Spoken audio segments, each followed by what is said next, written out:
আমি রাসেল আছি সাথে। আর শুরু হয়ে গেল ভূত এফএম। আপনাদের সবাইকে স্বাগত জানাচ্ছি ভূত এফএমে আজকে, এবং যারা যেখানে আছেন আশা করছি যে আজকে যে স্টোরিগুলো আছে আমাদের কাছে সেগুলো শুনে আনন্দ পাবেন, ভালো লাগবে এবং এনজয় করবেন অনেক বেশি। চলে যাই ডক্টর আলিফের কাছে আবারও। আসসালামু আলাইকুম লিসনার্স, আমি ডক্টর আলিফ। আশা করছি আপনারা সবাই ভালো আছেন, সুস্থ আছেন। যে আপুটা আমাকে ঘটনা পাঠিয়েছিল তিনি বলেছিলেন যে তারা খুলনায় থাকতেন। তখন খুলনায় ইলেকট্রিসিটি ছিল না, অনেক আগের কথা, 90 দশকের কথা। ইলেকট্রিসিটি ছিল না, তাদের বাসা ছিল এরকম দোতলা। দোতলা বাসায় 2টা ফ্ল্যাটে তারা থাকতেন। তখন তিনি অনার্স পড়ছেন, পরের দিন পরীক্ষা। রাতের বেলা তিনি খাটের উপর বসে বসে পড়াশোনা করছিলেন। হঠাৎ করেই বিদ্যুৎ চলে যায়। বিদ্যুৎ চলে যাওয়ার পর তিনি মনে করেন যে যেহেতু বিদ্যুৎ চলে গেছে, 1 কাপ চা না নিয়ে বসলে পরবর্তী সময়ে শরীর খারাপ লাগতে পারে। তো বিদ্যুৎটা যখন চলে যায় তার বেশ কিছুক্ষণ পর তিনি চা বানানোর জন্য রান্নাঘর যায়। তো তিনি যে রুমটা থাকতেন সেটা হচ্ছে উপরে, দোতলার উপরে, ছাদের উপর। সেইখানে তার বোন থাকতো এক রুমে, তিনি থাকতেন আরেক রুমে। তার রুমের পাশে একটা রান্নাঘর আছে, সাথেই লাগানো। 2 রুমের মাঝখানে একটা টয়লেট। তো সাথে যে রান্নাঘর লাগানো, সেই রান্নাঘরের কাছে তিনি যান চা বানানোর জন্য। জিনিসপত্র নিয়ে যখন চা বসান, তিনি তার রুমের মধ্যে প্রবেশ করতে ইলেকট্রিসিটি চলে আসে। আলোর মধ্যে দেখেন টেবিলে কেউ বই নিয়ে পড়ছে। তিনি এক চিৎকার দিয়ে অজ্ঞান হয়ে যান। এরপর তার কিছু মনে নাই। বাসার লোকজন তখন যখন তাকে ধরে, কারণ তিনি যে পড়েছেন সেটার শব্দ হয়েছে, তো বাসার লোকজন আসে, তার বোন সবাইকে ডাক দেয়। তার বোন পাশের রুমে ছিল। তার বোনের হাজবেন্ড বিদেশে থাকে। তো তখন যখন তাকে জানানো হলো, তখন তিনি বললেন যে আমি আমার টেবিলের উপর কাউকে পড়তে দেখেছি। পুরুষ কেউ হতে পারে, বাসার গেট তো লাগানো, পুরুষকে ঢুকবে।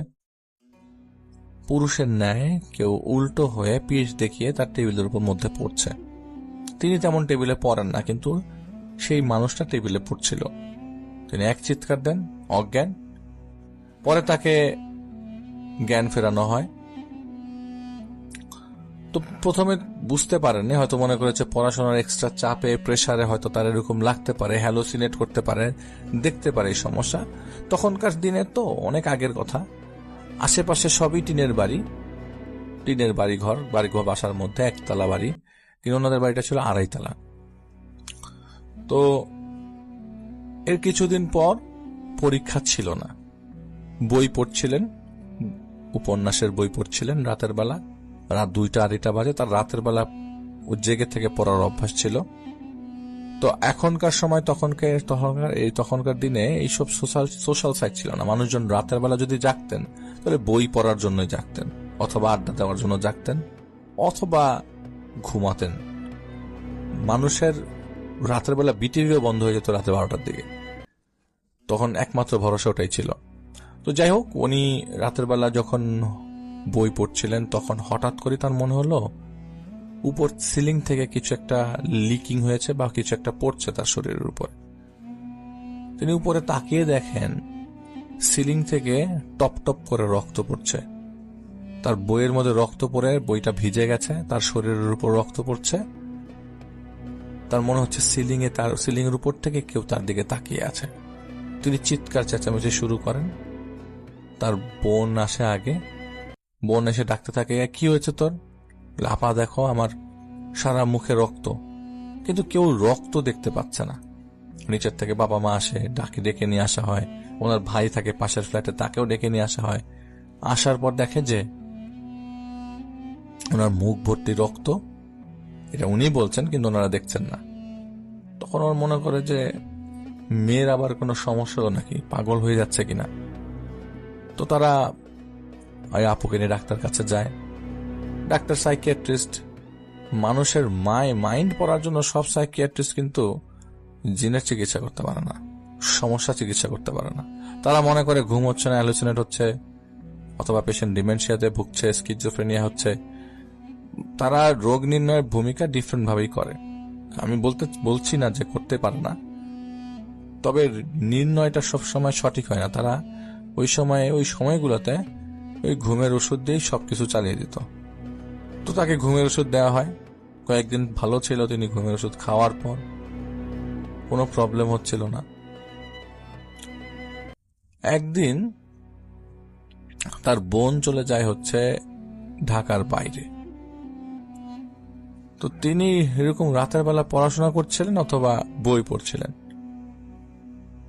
হঠাৎ করে তার মনে হলো যে পাশের রুমে কেউ আছে, তার বোনের রুমে। তার বোনের রুমে কেউ দেখার পর তিনি বলছেন যে বোনের রুমে কে? তিনি দেখেন ফ্লোরের উপরে তার বোন বসে আছে খাটের সাথে হেলান দিয়ে। বোনের একটা বাচ্চা ছিল, সেই বাচ্চাটার গলা কাটা, রক্তগুলো গড়িয়ে সেই দরজার নিচ দিয়ে চলে এসছে। বাচ্চাটা বোনের হাতের উপরে, বাচ্চাটার মাথাটা খাটের নিচে। এটা দেখে তিনি আপা বলে এক চিৎকার দিয়ে অজ্ঞান হয়ে যান। নিচের লোকজন কিন্তু খবর জানে না। তারা যখন খবর পায় তখন তারা যখন উপরে আসে দেখে তার এই অবস্থা। ঢাকায় নিয়ে আসা হয়, হাসপাতালে ভর্তি করানো হয়। হাসপাতালের ডাক্তার বলেন যে তার কোমর থেকে, কোমরের ভেতরে যে ভার্টিব্রাল কলাম আছে, সেই ভার্টিব্রাল কলাম থেকে ডিস্কের মধ্যে প্রবলেম দেখা দিয়েছে। দুইটা হাড় একপাশে বেড়ে গেছে, একটু বেড়ে গেছে পড়ে যাওয়ার কারণে। প্রায় 2 মাস তিনি হাসপাতালে ছিলেন। তো তার বোন তো তখন ঢাকায় তার শ্বশুর বাড়িতে এসছে। তার বোনকে বলল যে আপা, আমি এরকম এরকম জিনিস দেখেছি আমাদের বাসার মধ্যে। আমি প্রথমে জিনিসটা দেখে তোকেই মনে করেছিলাম, কিন্তু যখন আমি জিনিসটা উপলব্ধি করতে পারলাম যে আমি তোর রুমে আসলে তোকে দেখছি না, তুই ঢাকায়, তখন আমি বুঝতে পারলাম যে তাহলে আমার বোন কোত্থেকে আসলো এখানে। সে সাথে সাথে অজ্ঞান হয়ে গেল। এবং ওই সেম ডেতে তার সবাই যেমন বলছে যে ও পাগল হয়ে গেছে, ওর বোন আসলে জিনিসটা বলছিল না। বোন ওর কথাগুলো শুনছিল। এবং ওই দিন তার বোন বলে যে আসলে আমিও জিনিসটা খেয়াল করি, আমারও সেম একটা স্বপ্ন আমি দেখি সেদিন, যে আমি বসে আছি এবং আমার বাচ্চাটার মাথা খাটের নিচে।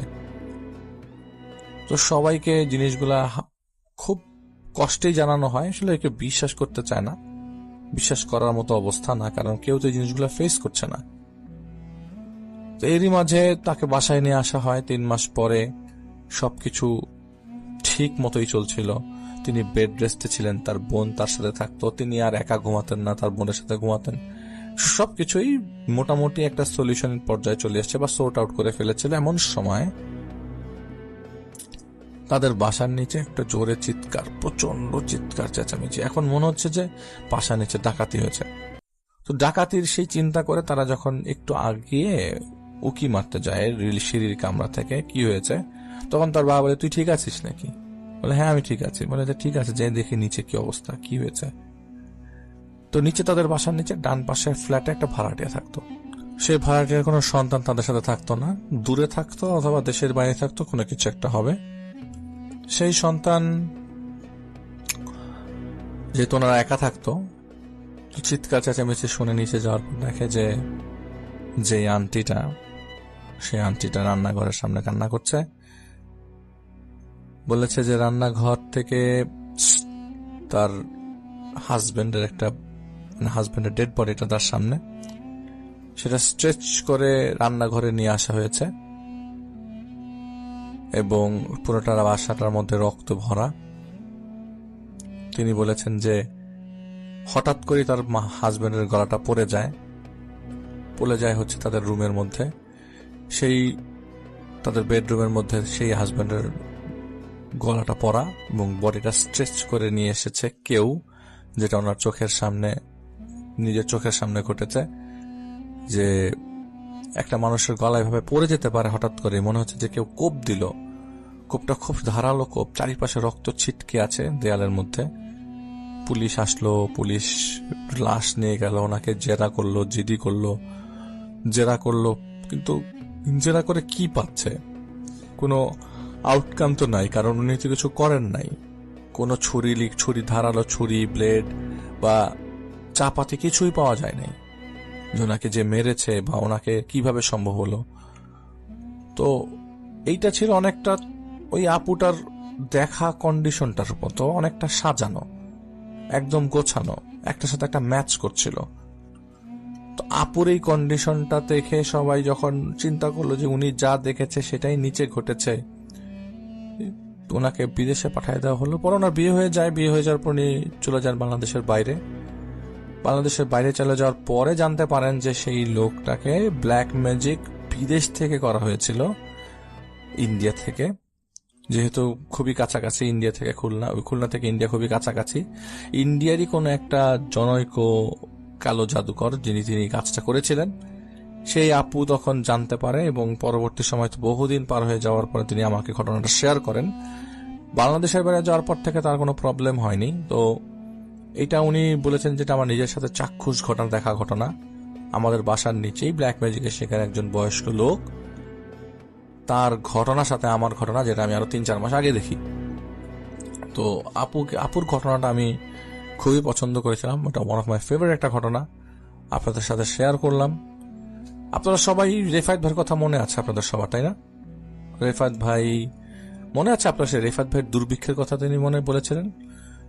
রেফায়েত ভাইয়ের পেটের দুর্ভিক্ষের কথা বলছি, যে সারাদিন বাচ্চাদেরকে খাওয়ানোর টেনশন ঘুরতো তার মাথায়, ক্ষুধা তার পেটের মধ্যে। তিনি কিন্তু রোজা 1 মাস রাখেননি, রেখেছিলেন 4-5 মাস। ওই বছরটা তার দুর্ভিক্ষের বছর ছিল, তার কাছে টাকা থাকতো না, পাশের বাড়ি থেকে মাঝে মাঝে খাওয়া আসলে তিনি বাচ্চাদের নিয়ে খেতেন। মনে আছে আপনাদের সে কথাগুলো? বলেছিলাম যে এই লোকটা একটা অসাধারণ ব্যক্তিত্বের অধিকারী, এবং কোনো জায়গায় যদি চা খেতে বসে যদি একটা বিস্কুটও পেতেন সেটাও তিনি পকেটে করে নিয়ে আসতেন, বাসায় বাচ্চাদের দিবেন বলে। তিনি বাইরে ক্ষুধা মেটাতেন কিসে মনে আছে আপনাদের সবার? তিনি বাইরে ক্ষুধা মেটাতেন পানি দিয়ে। কেউ কিছু জোর করে দিলেও তাকে রাজি করানো মুশকিল ছিল। কোনো জায়গায় গেলে ভালো কিছু তিনি খেতেন না, কারণ তার বাসায় লোকজন তো না খেয়ে আছে। ছোটবেলায় সে কিন্তু খাবারের কষ্ট পেয়েছেন, মা চলে যাবার পর, তার বাবা জেলে যাবার পর। আপনারা জানেন জীবনের আরো কয়েকটা ধাপে কিন্তু তাকে না খেয়ে থাকতে হয়েছিল। পান্তা ভাত, পেঁয়াজ, এগুলো কিন্তু ওনার খাওয়া ছিল। এরই মাঝে তিনি আপনাদেরকে আমাদের সাথে এই কথাগুলো শেয়ার করেছেন। আপনাদের মনে আছে নাকি আমি জানি না, যে মকরম সাহেবের কথা। একটা ছেলে ছিল, সে কলে প্রায় 1 বছর বাঁধা ছিল। এলাকার লোকজন পাগল পাগল বলে খেপাতো। পরে কিন্তু ছেলেটা বাচ্চাদের অ্যাটাক করে। ওষুধ খাওয়ালে ভালো থাকতো, ওষুধ না খাওয়ালে পাগলামি করতো, মনে আছে? ঘরের মধ্যে প্রস্রাব পায়খানা করে একাকার অবস্থা করেছিল। ওই ঘটনা কিন্তু আমার খুব পছন্দের একটা ঘটনা রেফায়েত ভাইয়ের, এবং রেফায়েত ভাইয়ের সেই ঘটনা কিন্তু আমাদের অনেক লিসনার্স পছন্দ করেছিল। ওই দিন কথা বলছিলাম হুজাইফার সাথে, ঘটনা নেওয়া দেওয়ার জন্য না, আসলে কেমন আছে, কি অবস্থা, কি দেখে তার বাবার বিষয়ে সে জানার জন্য। আমি জানি না জিনিসটা আপনারা কিভাবে নিবেন, জিনিসটা আপনারা কিভাবে বুঝবেন। রেফায়েত ভাইয়ের বড় ছেলের মাধ্যমেই কিন্তু রেফায়েত ভাইয়ের ছোট ছেলে হুজাইফা আমাদের সাথে নক করে এবং আমাদেরকে বলেন যে আমি আপনাদেরকে কিছু কথা বলতে চাই, আপনারা আমাকে কিছু কথার উত্তর দেবেন। আমি বললাম জি বলেন, কোনো সমস্যা নাই। আমার থেকে বয়স অনেক ছোট, তারপর আমি তাকে বলেছি যে জি বলেন। তারপরও সুফিয়ান ভাই কেন জানি ওকে বারবার থামাতে যাচ্ছিলেন। সুফিয়ান হচ্ছে রেফায়েত ভাই বড় ভাই, বারবার বড় ছেলে আর কি, রেফায়েত ভাই থামাতে চাচ্ছিলেন, জানি না কেন। তিনি বললেন যে আমি কিছুদিন আগে আপনাকে দেখি। আমি একটু ভয় পেয়ে যাই, মানে কি আমাকে দেখে মানে কি? বলে যে না, আমি কিছুদিন আগে আপনাকে দেখেছি স্বপ্নে। আমার কাছে মনে হয়েছে যে আপনার সাথে আমার বাবার একটা অ্যাটাচমেন্ট ছিল। আমি উত্তরে বলি যে আমি কিন্তু রেফায়েত ভাইকে খুব পছন্দ করতাম অ্যাজ এ পার্সন, এবং তিনি কিন্তু আমার খুব পছন্দের একজন মানুষ। তার সাথে আমার রেগুলার কথা হতো ঘটনার জন্য। আমি তাকে রেগুলার সাহায্যের কথা বলতাম যে রেফায়েত ভাই যদি কোনো কিছু লাগে আমাকে জানাবেন, আমি চেষ্টা করব ভৌতিকতার পক্ষ থেকে আপনার সাথে যোগাযোগ করার। কিন্তু কখনো তিনি আমার কাছ থেকে 2 পয়সার হেল্প নেননি, নিতে চাইনি আমাকে। আমি চেষ্টা করেছি বহুবার, নিতে চাইনি। তো হুজাইফা বলছে যে আমি আপনাকে দেখি স্বপ্নে, আমি এসে দেখছি যে আপনি আমাকে জিজ্ঞেস করছেন রেফায়েত ভাই কেমন আছে, এবং আপনি বলছেন যে রেফায়েত ভাইয়ের কবরটা কোন দিকে, আমি জিয়ারত করব। তাই ভাবলাম আমি জানাই আপনাকে। তাই আমি বললাম যে আসলে আমার পক্ষে তো আর এখন বাংলাদেশে আসা সম্ভব না, তবে ওনার জন্য আমার সবসময় দোয়া থাকবে, এবং আমি জিয়ারত তো যে কোনো সময় করতে পারি এখানে থেকেও। যে আমি কিছুদিন যাবত উনি আমাকে বলছে যে আমি আপনার সময় বেশি দীর্ঘায়িত করব না, তবে আমি আপনাকে কিছুদিন পরে একটা ঘটনা দিব, এবং আমার সাথে খুবই অল্প সময়ের মধ্যে তার সাথে কথা হয়। তা আমি যখন তার সাথে কথা বলি, তিনি আমাকে বলছেন যে আমি কিছুদিন যাবত আমার বাবার কবরের কাছে প্রায় সময় যাই। আমার কাছে মনে হয় যে বাবার কবরের কাছে গেলে আমি বাবাকে দেখতে পাই, বাবা শুয়ে আছে, নিচ থেকে মনে হয় শুয়ে আছে, উপর থেকে আমি যখনই কোনো দোয়া পড়ি আমার কাছে মনে হয় আমার বাবা এরকম বলছে মারহাবা বা খুশি হচ্ছে, এটা আমার কাছে মনে হয়। ওস্তাদরা আমার কাছে, আমার তথাকথিত বাবার ওস্তাদরা আমার কাছে ইদানিং যাবত আসছে না, মানে আমি আব্বাকে দেখতে পাচ্ছি না, যেটা আমার কাছে মনে হচ্ছে আমাকে তারা যেটা সাইন দিয়ে বুঝাচ্ছে যে আমার বাবার চেহারা আমি পছন্দ করছি না, এই জন্য তারা কষ্ট পেয়েছে, তবে তারা আমার কাছে আসছে না। তারা আমাকে ইন্ডিকেট করেছে যে কোনো বিপদে পড়লে তাদেরকে যেন আমি স্মরণ করি। আমি বললাম আপনি স্মরণ করছেন? বলে যে আমার পক্ষে তো সম্ভব না এত কিছু স্মরণ করা। আমার বাবার সাথে তারা যেমন বাবার একটা উইক পয়েন্ট ছিল তো আমার বাবাকে ধরার জন্য, সেই উইক পয়েন্ট বাবার সাথে তখন তারা মেলামেশা শুরু করে, আমি তো সেই চান্সটা আমার কাছে দিই নাই। এবং হুজাইফা বলে যে আমি জানি মনে হয় যে আমার সাথে তারা একটা ডিস্টেন্স মেনটেন করছে। যেমন কিছুদিন আগে তাদের এলাকায় বেশ ইলেকট্রিসিটি যাওয়ার প্রবণতা আছে। তো অন্ধকার যে কয়টার সময়, এখন তো জেনারেটর থাকে ম্যাক্সিমাম বাসায়, তো সেই জেনারেটর আলোতে অনেক সময় বা কিছু কিছু বাসায় আলো চলে আসার কারণে প্রপার অন্ধকার জিনিসটা পুরাতন মানুষের মতো এখনকার মানুষরা ফিল করে না। তো রেফায়েত ভাইদের যে বাসাটায় এখন তার ছেলেরা নিয়েছেন, সেই বাসাটা একটু আন্ডার ডেভেলপড এলাকাটা। তো ইলেকট্রিসিটি গেলে অনেক বাসাতেই তখন যেহেতু জেনারেটর বসানো হয়নি এবং কনস্ট্রাকশনের কাজ চলছে, আপনারা জানেন, আমি বুঝতে পারবেন আমি কোন একটা এলাকার কথা বলছি, অথবা এটা হতে পারে বিশাল বড় ওই যে প্লট বিক্রি করার টাইপের এলাকাটা। তো আমি যাই হোক, তারা একটু শেষের দিকে থাকেন বিধায় ওই এলাকায় ইলেকট্রিসিটি চলে গেলে আসলে বোঝা যায় না, আর অনেক বাসাতে তখন জেনারেটর লাগায়নি। তো হুজাইফা আসলে দোকান থেকে বাসায় ফিরছিলেন, দোকানটা বেশ দূরে ছিল, বাসায় ফিরছিলেন। তাদের বাসাটা হচ্ছে এমন একটা জায়গায়, তাদের বাসার শেষ প্রান্তের পরে আর কোনো প্লটে বাসা তুলছে, কিন্তু সেখানে প্লট বিক্রি হয়েছে, কিন্তু বাসার তখনও কাজ শুরু হয়নি। তো তাদের বাসার অনেকটা শেষের দিকে, আমি বলবো না এটা কোন জায়গায়। তো সেইখানে অন্ধকার অবস্থায় তো হুজাইফা একদিন বাসার মধ্যে ঢুকছিল। তো বাসার মধ্যে ঢোকার সময় হুজাইফার মনে হচ্ছিল যে আমার সাথে কেউ আছে। তাদের বাসার উল্টা দিকে একটা ডোবার মতো জায়গা আছে, সেই জায়গায় কেউ তার জন্য অপেক্ষা করছে। তো হুজাইফা যখন গেট দিয়ে ভেতরে ঢোকে, তার হাতের মধ্যে যেসব জিনিস ছিল সেগুলি পড়ে যায়, প্যাকেট ছিঁড়ে। তো হুজাইফার মনে হচ্ছিল যে ওর আসলে টাইমটা এক্সটেন্ড হচ্ছে ধীরে ধীরে। রাস্তা দিয়ে আসার সময় তার কাছে মনে হচ্ছে যে এই যে রাস্তাটা আমি আসলে 5 থেকে 7 মিনিটে হেঁটে শেষ করি, সেটা তার কাছে প্রায় 20 থেকে 25 মিনিট লাগলো। কারণ তিনি দোকান থেকে ডিম কিনেছেন, আলু কিনেছেন, পেঁয়াজ কিনেছেন, এই 3টা জিনিস কিনেছে। বাসায় আসার পরই খুব বেশি ভারী জিনিস না, কিন্তু জিনিসগুলো খুলে পড়ে গেল প্যাকেট থেকে।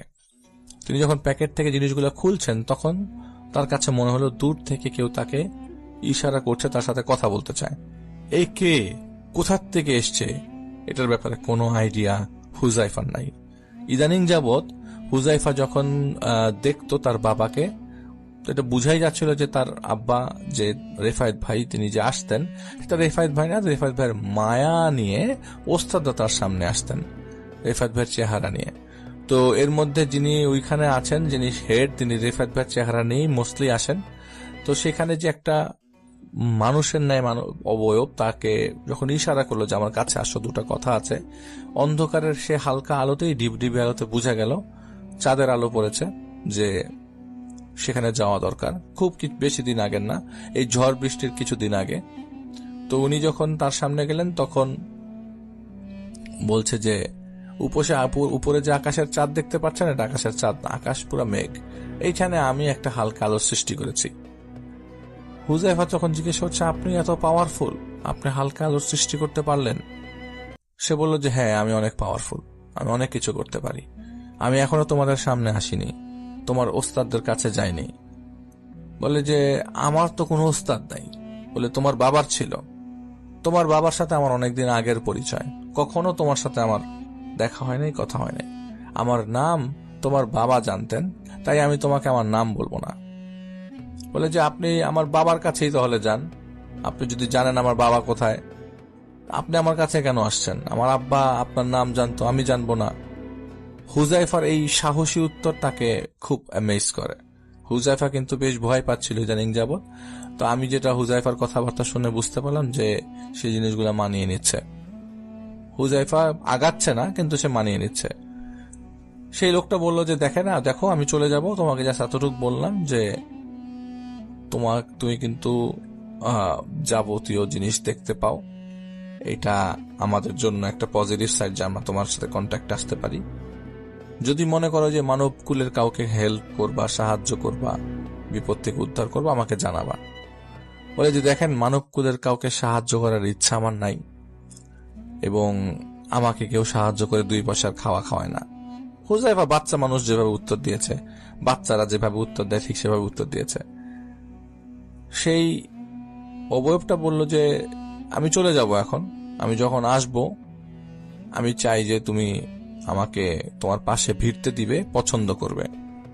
আমি আবারও বলছি, আমি তোমার ওস্তাদদের কেউ না। মানে আমার কোনো ওস্তাদ নাই, আমার বাবার থাকতে পারে, আমার কোনো ওস্তাদ নাই। তো যিনি ছিলেন তিনি একটু মন খারাপ করে সেখান থেকে চলে যান। এটা ছিল হুজাইফার বাণী। সুফিয়ান ভাই বলে যে ভাই দেখেন, এগুলো নিয়ে আমার কোনো মাথা ব্যথা নাই, আমি কখনো এগুলো নিয়ে তেমন চিন্তা করি না, কিন্তু বাসার মধ্যে আমি খুটুর খাটুর শব্দ সবসময় পাই। স্পেশালি হুজাইফার ঘর থেকে, ওই রুম থেকে খুটুর খাটুর শব্দ রাত 3টা-4টার পর। আমি মাঝে মধ্যে দরজা খুলে দেখি ও ঘুমাচ্ছে, কিন্তু রুমের থেকে শব্দ আসছে। ওকে কেউ ফলো করছে, আমাকে কেউ ফলো করে না, বা আমাকে ফলো করলে আমি কিচ্ছু দেখতে পাই না। এটা ছিল সুফিয়ান ভাইয়ের মন্তব্য। তাহলে আপনারাই আমাকে একটা জিনিস বলেন, একই বাসার মধ্যে 2 ভাই, কমপ্লিটলি 2 মেরুর 2 জন। রেফায়েত ভাইয়ের সাথে কিন্তু আমাদের সুফিয়ান ভাই অনেক কাজে যেত, ছেলে হিসেবে অনেক কাজে তার সাথে যেত, কিন্তু তিনি কখনো কিছু দেখতেন না, রিচুয়ালে তাকে হেল্প করতেন। তার ভাষ্য মতে যে সবসময় সব রিচুয়ালেই তিনি দেখতেন আমার আব্বা কিছু করছে, কারোর সাথে কথা বলছে, সেই মহিলাদের ভয়েস চেঞ্জ হয়ে যাচ্ছে বা পুরুষদের ভয়েস চেঞ্জ হয়ে যাচ্ছে। কিছু মানুষ শেকলে বাঁধা, অনেক ঘটনাই তার বাবার কাছ থেকে শুনেছে। তো সবকিছু শোনা এবং ইন্টারেস্ট শো করে যতটুকু যাওয়া গেছে, কিন্তু সুফিয়ান ভাই কখনো কোনো কিছুর টের পায়নি, দেখেনি, পরিষ্কার করে দেখেনি। তবে হুজাইফার চোখ দিয়ে যেটা দেখতে পায় হুজাইফা, সেটা হুজাইফার মুভমেন্টে বোঝা যায়। যেমন 5 ওয়াক্ত হুজাইফা নামাজ পড়ে, কোনো ওয়াক্তের নামাজ মিস নাই। সুফিয়ান ভাই 5 ওয়াক্ত নামাজ পড়ে, কিন্তু হুজাইফার আমল মনে হয় বেশি। এবং সুফিয়ান ভাই বাসার সংসার চালানোর জন্য তার বাসায় কাজ করা লাগে, কিন্তু হুজাইফা আমল অনেক বেশি। তার কাছে মনে হয় যে হুজাইফার সাথে মনে হয় সারাদিন 1-2টা জিন থাকেই। কিন্তু হুজাইফা বলে যে আমার কাছে আমি কাউকে ঘেঁষতে দিচ্ছিলাম না এতদিন। তবে হুজাইফা যেটা বলছে যে তিনি কার অস্তিত্ব বুঝতে পারছেন, যে নতুন কেউ তার কাছে আসছে, যেই আশাটা একটু ডিফারেন্ট।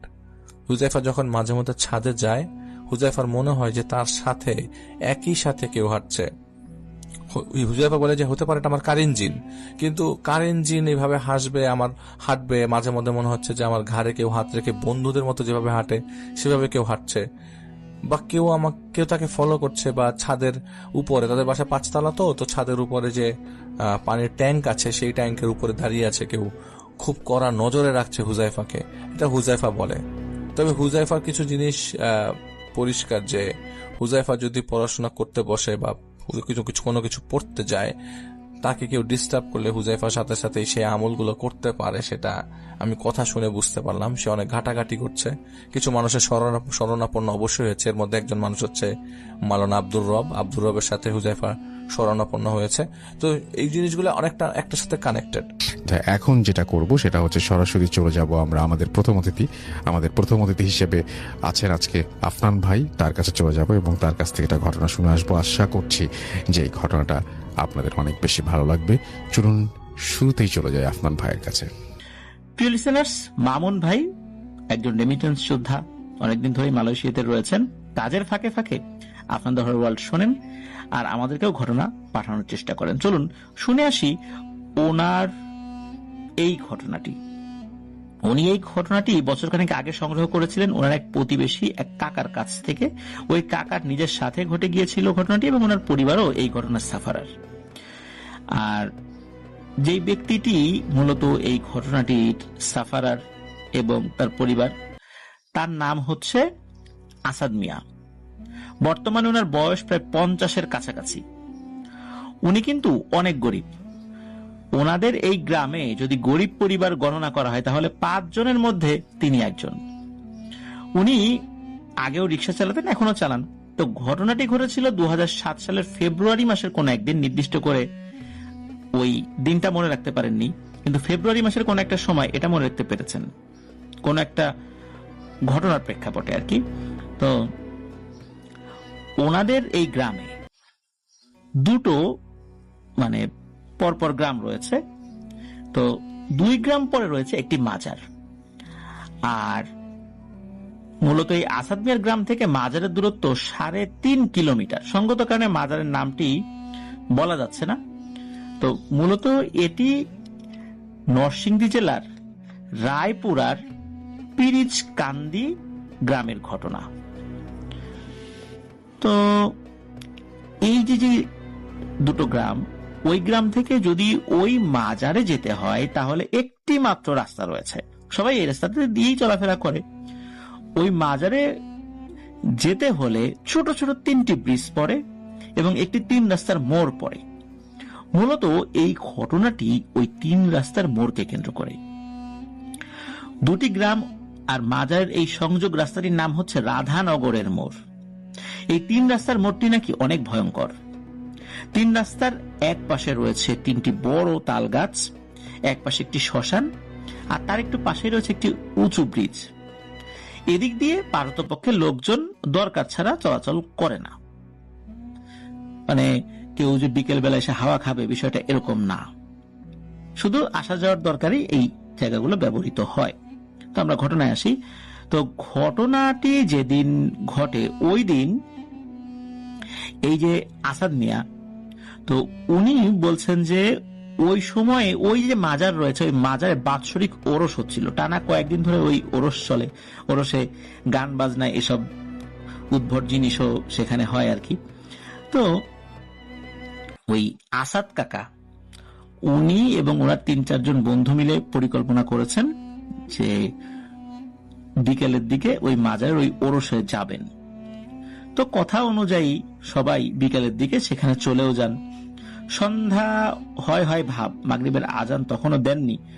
ওই সময়ে এই আসাদ কাকা শরীরটা আসলে ভালো লাগছিল না। মূলত ওই মাজারে খুব উচ্চ শব্দে বাদ্য বাজনা বাজছিল, ওরস উপলক্ষে গান বাজনা হচ্ছিল, ওই সুফি তাত্ত্বিক বা আধ্যাত্মিক গান যেগুলো ওনারা গান আর কি। তো ওই ধরনের গান বাজনা হচ্ছিল। তো ওনার ওই শব্দগুলোতে খুব অস্থির লাগছিল। এই কারণে বন্ধুদেরকে বলেন যে উনি চলে যাবেন, কিন্তু বন্ধু বান্ধবরা বললো যে আসলাম এত কষ্ট করে, এত তাড়াতাড়ি চলে যাব, তো তুই চলে যা, আমরা থাকি, আমরা পরে আসবো। তো উনি দেখলেন যে মাগরিবের আজান এখনই হয়ে যাবে। তো উনি চিন্তা করলেন থাক আমি বাড়িতে চলে যাই, পুরো রাত নেমে আসার আগে হাঁটতে হাঁটতে আমি বাড়ি চলে যাব। এর মধ্যে মাগরিবের আজান দিয়েছেন, উনি বাড়ির দিকে রওনাও দিয়েছেন। উনি যাচ্ছেন, চারদিকে কিন্তু তখনও অন্ধকার হয়নি, বেশ ভালোই আলো ছিল। তো যেহেতু 2টো গ্রাম পার হয়ে ওনার বাড়ি, তো উনি তো যাচ্ছিলেন, যেতে যেতে অবশ্য অন্ধকার হয়ে গেছে। বিশেষ করে ওই 3 রাস্তার মোড় পর্যন্ত আসতে আসতে অন্ধকার হয়ে গেছে। উনি যখন ওই 3 রাস্তার মোড়ের কাছে চলে এসেছেন দেখেন যে বেশ বড় সড়ো একটা ছাগল দাঁড়িয়েছে। ছাগল বলতে একটা বেশ বড় উঁচু একটা খাসি দাঁড়িয়ে আছে আর কি। তো উনি দেখলেন যে খাসিটার গলায় কোনো দড়ি নেই। উনি চিন্তা করলেন যে মনে হয় দড়ি ছিঁড়ে কারো বাড়ি থেকে বের হয়ে হাঁটতে হাঁটতে এদিকে চলে এসেছে। তো উনি কি করেছেন, ওই খাসিটার কাছে গিয়েছেন, গিয়ে দেখেন যে খাসিটা দৌড়ে চলে যাচ্ছে না। তো উনি খাসিটাকে সুন্দর করে গলার নিচে একটু আদর করে মাথায় হাত বুলিয়ে খাসিটাকে ধরে ওনার সাথে করে নিয়ে আসা শুরু করেছেন। খাসিটি ওনার সাথে আসছে। তো হাঁটতে হাঁটতে উনি ওনার বাড়িতে চলে এসেছেন। বাড়িতে আসার পর খাসিটাকে দড়ি দিয়ে বেঁধে রেখেছেন। ওনার স্ত্রী আবার জিজ্ঞেস করছেন যে এই খাসি কই পাইলা এত রাতের বেলা, বা সন্ধ্যা রাতের বেলা খাসি ধরে আনলা কোত্থেকে? তখন উনি সব ঘটনা খুলে বলেন। তো ওনার স্ত্রী বলেন যে এইভাবে পথের থেকে একটা খাসি ধরে আনলা, যদি কোনো মানুষের হয়। তখন উনি বললেন যে যদি কোনো মানুষের হয় অবশ্যই ফেরত দিয়ে দিব, আর আমি কালকে ওই দিক দিয়ে আবার হাঁটবো, রিক্সা নিয়ে যাব, প্রয়োজনে জিজ্ঞেস করব কারো খাসি হারিয়েছে কিনা, যদি প্রমাণ পাওয়া যায় তাকে ফেরত দিয়ে দিব, যদি না পাওয়া যায় এটাকে আমি পালবো, বড় হলে আর একটু যদি বড় হয় আরো কিছুদিন পরে একটু মোটা তাজা করে এটাকে বিক্রি করে দিব, যদি মালিক একদম না পাওয়া যায়। আমি তো আর চুরি করার নিয়েতে নিয়ে আসি নাই। তো ওনার স্ত্রী এটা নিয়ে আর কোনো কথা বাড়ান না। এরপরে অবশ্য এই আসাদ কাকা উনি ওই দিকটাতে গিয়েছিলেন, বেশ কিছু মানুষের সাথে দেখাও হয়েছে, কিছু কিছু বাড়িতে গিয়ে খবরও নিয়েছিলেন যে কারো কোনো খাসি হারানো গিয়েছে কিনা। তবে এই ধরনের কোনো তথ্য উনি পান নাই যে কেউ নাকি এসে বলবে তার খাসি হারানো গিয়েছে। এভাবে কিন্তু বেশ কয়েক মাস কেটে যায়, প্রায় 4 মাস কেটে গিয়েছে। এর মধ্যে একটি ঘটনা ঘটা শুরু করে, মূলত এই 3-4 মাস পরে, এর ভিতর তেমন কিছু হয় নাই আর কি। এক রাতে হঠাৎ করে ওনার এক বন্ধু তাকে ডাকছে আবার কোথা থেকে, একদম বাড়ির উঠোন থেকে না, ওনার বাসা থেকে একটু সাইডে একটা বড় মাঠ রয়েছে, ওই মাঠের ভিতর থেকে চিৎকার করে ডাকছে, এই আসাদ, ওই আসাদ, বাইরে আয়, বাইরে আয়, এইভাবে ডাকছে। এখন উনি চিন্তা করলেন যে কি ব্যাপার, এত রাতে ওনাকে ডাকছে নাম ধরে। তো উনি উঠতে গিয়েছেন আর কি, কিন্তু ওনার ওয়াইফ আবার ওনার হাতটা খপ করে চেপে ধরেছেন, বলছে যে কই যাও এত রাতের বেলা, ওয়াশরুমে যাও নাকি? তখন বলে না, কেন তুমি শোনো নাই, ওই যে বাইরে থেকে আমাকে ডাক দিল, অনেকক্ষণ ধরে তো চিৎকার চেঁচামেচি করছে। তো ওনার ওয়াইফ আবার বলছেন যে আমি তো বাচ্চার কান্নাকাটিতে ঘুম ভেঙে গিয়েছিল ঘন্টাখানেক আগে, এরপরে তো আমার ঘুম হয় নাই, কই আমি তো একটা ডাকও শুনি নাই, তুমি কোথায় যাও? তখন এই আসাদ কাকার একটু হুঁশ ফিরে আসে যে তাই তো, আমার স্ত্রী যদি জেগেই থাকে তাহলে ও ডাক শুনলো না, আমি ডাক শুনলাম, ঘটনা কি? বিষয়টা তো মনে হচ্ছে যে স্বপ্নের মধ্যে দেখেছি, মনে হচ্ছে যে দুঃস্বপ্ন দেখুনি, জেগে উঠছেন, বিষয়টা এরকম মনে করেছেন আর কি। তো এভাবে কিন্তু প্রায় রাত্রে উনি ডাক শুনতেন আর ওনার ঘুম ভেঙে যেত, আর উনি বাইরে বের হওয়ার চেষ্টা করতেন, কখনো কখনো বাইরে বের হতেনও কিন্তু কাউকে দেখতে পেতেন না, আবার উনি ঘরে ফেরত আসতেন। এভাবে রাতের বেলা বিভিন্ন সময় ওনার ঘুম ভেঙে যেত, সারাদিন রিক্সা চালাতেন, পরিশ্রান্ত থাকতেন, সেই হিসাবে ক্লান্ত শরীরে কিন্তু ঘুমটা ভালো হওয়ার কথা, কিন্তু ওনার এভাবে ঘুম ভালো হতো না, বারবার ওনার ঘুম ভেঙে যেত, খুব অস্থিরতা কাজ করত। আর এই কারণে ওনার শরীর আস্তে আস্তে দুর্বল হতে থাকে, শরীরের শক্তি কমতে থাকে, উনি শুকিয়ে যেতে থাকেন, যার কারণে রিক্সা চালাতেও উনি খুব একটা এনার্জি পেতেন না। এভাবে কিন্তু আরো 2 মাস কেটে যায়, মানে প্রায় ওই ছাগল আনার পর 6 মাস কেটে গিয়েছে। এরপর কি করেছে, উনি একদিন ওই ছাগলটা বিক্রি করে দিয়েছেন, টাকা পয়সার প্রয়োজন ছিল, টাকা, এই কারণে উনি মানে এটা বিক্রি করে দিয়েছিলেন আর কি। তো উনি চিন্তা করেছেন যে উনি তো বেশ অসুস্থ হয়ে পড়েছেন, কিছু ভালো মন্দ খাওয়ার দরকার, চিকিৎসা করার দরকার। ওই টাকা দিয়ে উনি কিছুটা চিকিৎসা করেছিল না, একটু সুস্থও হয়েছিলেন। এর কিছুদিন পর হঠাৎ করে এক রাত্রে ওনার মেয়েটা খুবই ভয়ানক ভাবে কাঁদতে থাকে এবং সারাটা রাত কেঁদেছিল। ফজরের আজান হওয়ার পর তার কান্নাকাটি বন্ধ হয় এবং সে ঘুমিয়ে পড়ে। বিষয়টা প্রথম রাত্রেই ঘটেছিল, এই বিষয়টা একদম স্বাভাবিকভাবে নিয়েছিলেন। এরপরেও কিন্তু একই ধরনের ঘটনা ঘটছিল, ওনার বাচ্চাটা হঠাৎ করে কেঁদে উঠল, বাচ্চাটা ছোট ছিল ওই সময়। আর এই আসাদ কাকার মা বাবাও জীবিত ছিলেন, ওনারা আলাদা একটা ঘরে থাকতেন। তো এক রাতে হয়েছে কি, ওনার মা ওয়াশরুমে যাওয়ার জন্য বের হয়েছে। তো উনি কি করেছেন, ওনার স্বামীকে মানে এই আসাদ কাকার বাবাকে ডাক দিয়েছেন যে এই আমি একটু বাইরে যাব, তুমি একটু আসো সাথে। এখন এই আসাদ কাকার বাবা তো ঘুমের ঘরে বলেছেন যে হ্যাঁ আসতেছি, তুমি যাও, এরকম কিন্তু আমরা অনেকেই বলি, কিন্তু পরে আবার ঘুমিয়ে যাই। তো উনি ওইভাবেই বলেছেন এবং ঘুমিয়েও গিয়েছেন, ওনার কিছু মনে নাই। তো এর মধ্যে কি হয়েছে, কতক্ষণ কেটে গেছে কেউ কিছু বলতে পারেন না। এর মধ্যে আসাদ কাকা উনিও আবার ওয়াশরুমে যাওয়ার জন্য বের হয়েছেন, রাত আনুমানিক তখন 3:30 কি 4টা বাজে। তো উনি যখন বের হয়েছেন উনি খেয়াল করেন ওনার মা বাবার যে ঘর, ওই ঘরের দরজা খোলা। উনি চিন্তা করছেন কি ব্যাপার, এত রাত্রে দরজা খোলা। তো উনি আবার বাইরে থেকে ডাক দিয়েছেন যে আম্মা, আব্বা। দেখে যে আম্মা বলে ডাকার পর উত্তর নেই, আব্বা বলে ডাকছেন, ভিতর থেকে উত্তর নিয়েছেন। তো তখন আবার আসাদ কাকা ভিতরে ঢুকেছেন, গিয়ে দেখেন ওর আম্মা নেই। ভাই আব্বা, আম্মা কই? তখন এই আসাদ কাকার বাবার হুঁশ ফিরে এসেছে। এই তোর মা তো আমাকে ডাকছিল, সে তো বাইরে যাবে বলছিল, আমি তো আর উঠি নাই, ঘুমাই গেছিলাম। চল তো, এতক্ষণ হয়ে গেছে, মনে হয় আমি বেশ খানিকক্ষণ ঘুমাইছি, চলতো চলতো। তখন এই আসাদ কাকা এবং ওনার বাবা দুজনই বাইরে বের হন, ওয়াশরুমের দিকে যান, যে না, ওয়াশরুমে তো তার মা নাই। ওনারা ওই রাত্রে আশেপাশে খুঁজতে থাকেন, কিন্তু তার মাকে পাওয়া যাচ্ছিল না। এদিকে কোথায় গেল কোথায় গেল, ওনারা তো চিৎকার চেঁচামেচি শুরু করেছেন, আশেপাশের প্রতিবেশীরাও চলে এসেছে, তারাও খুঁজতে থাকেন। সারা রাত ধরে অনেকেই খুঁজেছিলেন, কিন্তু কোথাও ওনার মাকে পাওয়া যায়নি। ওনার বড় ভাই ছিল, ওনার বড় ভাইয়ের ঘর ছিল পাশে, তারাও খুঁজেছেন, কিন্তু কোথাও পাওয়া যায়নি।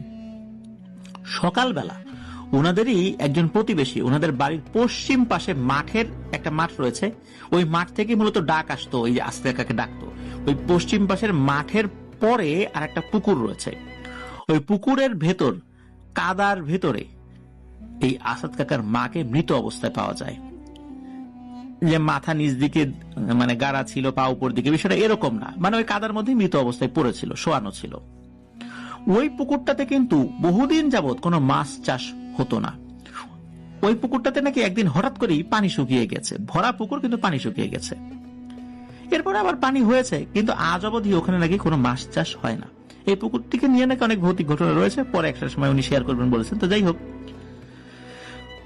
কোনো কারণ ছাড়া নাকি ওই পুকুরটার কাছে কেউ সহজে যেত না। আর ওইখানেই রাতের বেলা ওনার মা কেন গেলেন, বুঝতে পারলেন এটা কোনো স্বাভাবিক বিষয় নয়। ওনার মার সাথে তো কারো শত্রুতা ছিল না যে রাতের বেলা ওনাকে নিয়ে মেরে ফেলবে। বুঝতে পারলেন এটা কোনো অশুভ শক্তি ঘটিয়েছে। যাই হোক, পরের দিন যেহেতু হয়ে গেছে, মানে ওই রাতের পরের দিন সকলে পরামর্শ দিল যে এটা নিয়ে আসলে খুব আর বেশি বাড়াবাড়ি করা ঠিক হবে না, এটা যে কোনো প্যারানরমাল কোনো কারণে হয়েছে এটা বোঝাই যাচ্ছে, সুতরাং ওনাকে দাফন কাফন করিয়ে জানাজা দিয়ে আমরা কবর দিয়ে দিই। তো সেটাই করা হয়। তারপর থেকে ওনার বাবা একা হয়ে গেলেন, একাই ওই ঘরে ঘুমাতেন।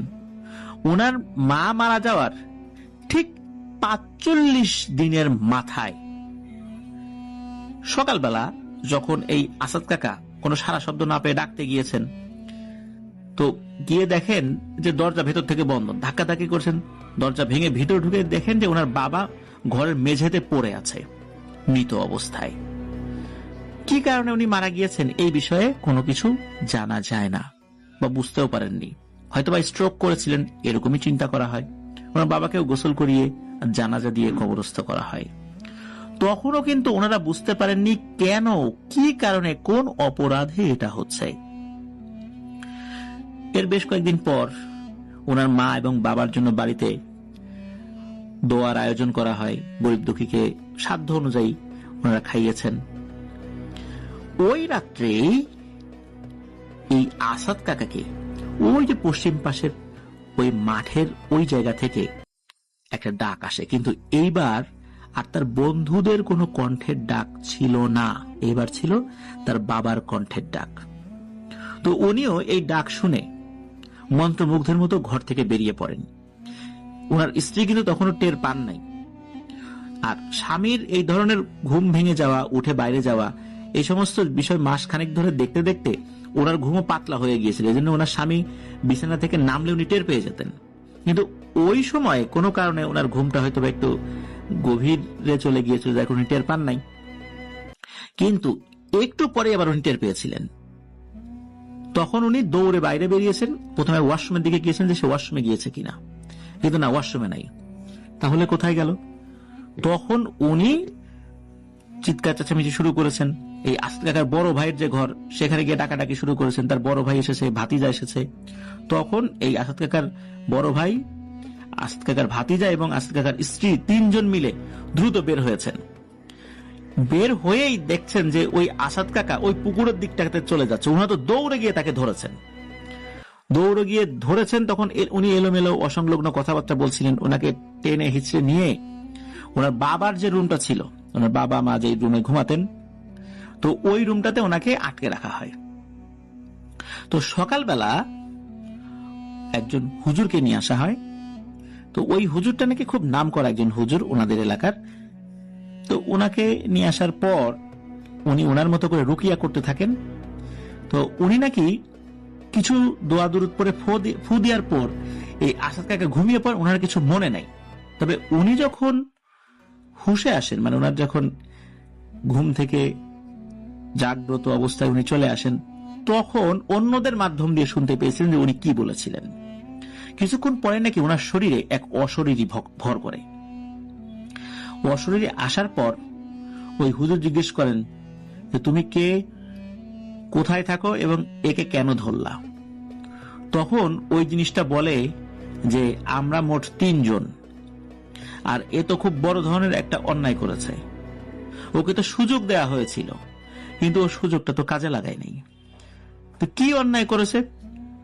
তখন ওই অশরীরীটা বলে যে এই যে 3 রাস্তার মোড়, এইখানে অনেকে মানত করে, বিভিন্ন জিনিস ভোগ দেয়। তো এমনই একজন একটা ছাগল ভোগ দিয়ে গিয়েছিল সন্ধ্যার সময়। তো ওই জিনিসটা আমরা নেব এমন সময় এই আসাদ মিয়া এখানে চলে আসে এবং এসে ওই ছাগলটাকে নিয়ে চলে যায়। যেহেতু ওই ছাগলটার উপর আমরা মন্ত্র পড়েছিলাম, যার কারণে ছাগলটা আসলে ওইভাবে ছোটাছুটি করতো না। আর ওই জিনিসটার গায়ে যেই হাত দেবে ছাগলটা তার বশ হয়ে যাবে। আর ওই সময় আমরা ওটাকে হাত দেওয়ার আগেই আসাদ মিয়া এসে হাত দেয় এবং আসাদ মিয়ার বশ হয়ে যায়, আসাদ মিয়া ওকে নিয়ে চলে যায়। এরপর আমরা এই জিনিসটা ওর কাছ থেকে নিতে পারিনি, আমরা চেষ্টা করেছি, নিতে পারিনি।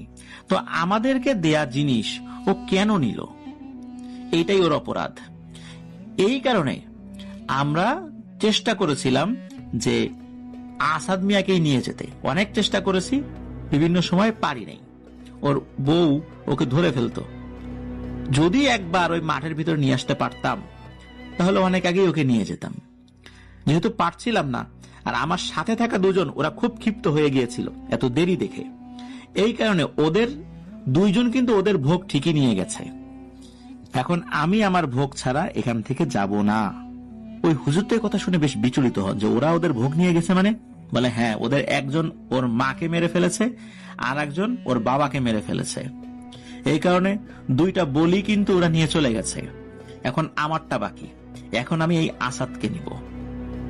তখন ওই হুজুর বলে যে ও তো আর জেনে বুঝে কাজটা করে নাই, আর যতদূর জানি ওর পরিবারের সাথে কথা হয়েছে, শুরু থেকে যতটুকু ইতিহাস জেনেছি, এই ছাগলের ব্যাপারটা বা এই খাসির ব্যাপারটা ও তো পরে খুঁজেছিল।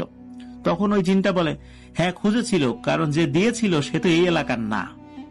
এই কারণে লোকাল লোকজন কেউ বলে নাই যে এটা তাদের ছাগল বা খাসি। এই কারণেই ও কোনো তথ্য পায় নাই। কিন্তু ওর তো বোঝা উচিত ছিল, যেহেতু ছোটবেলা থেকে এই এলাকায় বড় হয়েছে, এইভাবে সন্ধ্যার সময় এই 3 রাস্তার মোড়ে কোনো জিনিস পাওয়ার পর ওর নেওয়া উচিত হয় না, এটা তোর বোঝা উচিত ছিল। আর ওকে শাস্তি দিলে আরো অনেকেই এটা থেকে শিক্ষা পাবে। সুতরাং হুজুর তুমি যাই বলো না কেন, আমাকে যেটাই দিতে চাও না কেন, খাসি দিতে চাও, গরু দিতে চাও, মহিষ দিতে চাও, আমি কিচ্ছু নেব না। আমার সাথে থাকা 2 জন যেহেতু 2টা মানুষের প্রাণ নিয়ে গেছে, আমিও আসাদের প্রাণ নিয়েই যাব। কোনো কিছুতেই আমাকে আটকানো যাবে না। তখন হুজুর বলে যে তুই যদি না যাস তোকে কিন্তু বন্দি করব। তখন ওই জিনটা বলে যে কর, বন্দি কর, কয়দিন আটকায় রাখবি, একটা সময় তো আমি ছাড়া পাবো। আর মনে রাখবি তখনই কিন্তু আসাদের জীবনের শেষ দিন হবে। তখন হুজুর যখন দেখলেন যে কোনোভাবেই ওকে অন্য কোনো কিছু, গরু ছাগল এগুলা দিয়ে কোনোভাবেই তাকে মানানো যাচ্ছে না, বাধ্য হয়েই হুজুর ওই জিনটাকে বন্দি করেছিলেন। এবং বন্দি করার পর ওই এলাকার একটি বট গাছে নাকি আটকে রেখেছেন। তখন নাকি ওই অভাবটা বলেছিল একবার যদি ছাড়া পাই ওই দিন কিন্তু আসাদের জীবনের শেষ দিন হবে। আসাদ কাকা মানে আসাদ মিয়া যিনি, উনি কিন্তু এরপরে সুস্থ হয়ে গিয়েছিলেন, ওনার সাথে আর কখনো কোনো ধরনের ঘটনা ঘটেনি। কিন্তু সমস্যা হলো যে এই যে ওনার মা মারা যাওয়া, বাবা মারা যাওয়া, এই ধরনের ভয়ের ঘটনা ঘটা, ওনার উপর একটা শারীরিক অত্যাচার চলা, এই কারণে উনি মানসিকভাবে বেশ ভেঙে পড়েছিলেন। সংসারে অভাব অনটন, আগের মতো রিক্সা চালাতে পারতেন না। ওনার ওয়াইফের সাথে বেশ অনেক সময় ঝগড়াঝাটি লাগতো। এক পর্যায়ে ওনার ওয়াইফ রাগ করে তার মেয়েকে নিয়ে তার বাপের বাড়ি চলে যায়। এরপরে দীর্ঘদিন এই আসাদ কাকা একা একাই থাকেন। ওনার ওয়াইফ বিদেশে যান চাকরি নিয়ে, ওনার মেয়ে কিন্তু এখনো আছে। ওই সময় তো মেয়ে অনেক ছোট ছিল, এখন বড় হয়েছে। তবে ওনার ওয়াইফের সাথে খুব একটা কথা হয় না, ওনার মেয়ের সাথে মাঝে মাঝে মোবাইল ফোনে কথা বলেন উনি, এতটুকু জানা গিয়েছে। তো এভাবেই উনি চলছেন, ওনার জীবনটা এখন এভাবেই আছে। আর ওনার জন্য দোয়া চেয়েছেন, আমরা দোয়া করি আল্লাহ তাআলা ওনাকে আবার স্বাভাবিক জীবনে ফেরত আনুন, আর ওই ভয়াল ঘটনা যেন ওনার কাছে আর কখনো ফেরত না আসে, আমরা এই কামনাই করি। ধন্যবাদ মামুন ভাইকে এই ঘটনাটি পাঠিয়েছেন বলে। আসলে সব ঘটনা তো সুন্দর হয় না, সব ঘটনা আনন্দদায়ক হয় না। আমরা ভয়ের ঘটনা যেগুলো প্রচার করি এগুলো কোনোটাই আসলে আনন্দদায়ক না। হ্যাঁ, এটা ভয়ের আনন্দ দিতে পারে, কিন্তু আমরা আনন্দ না বলে আমরা এটা ভয়ের শিহরণ বলতে চাই। আশা করছি এই ঘটনাটি আপনাদের ভয়ের শিহরণ জাগাতে সক্ষম হয়েছে। প্রিয় লিসেনার্স, চলুন আমরা চলে যাব আমাদের এবারের 103তম এপিসোডের পরবর্তী আরো একটি নতুন ঘটনায়। আমাদের আহমেদ বাবু আমাদের সঙ্গে আছেন, তারপরে আমরা নতুন অতিথিদের কাছে যাব। আমরা চলে যাব আপনার ঘটনায় এবং শুনি আজকের প্রথম ঘটনাটি। আমি আহমেদ বাবু। কেমন আছেন আপনারা? আশা করি সবাই ভালো আছেন। আমি আল্লাহর রহমতে ভালো আছি, আলহামদুলিল্লাহ। এবং এই ঘটনাটি যিনি আমাদের সাথে শেয়ার করেছেন তিনি তার ছদ্মনাম ব্যবহার করতে চাইছেন।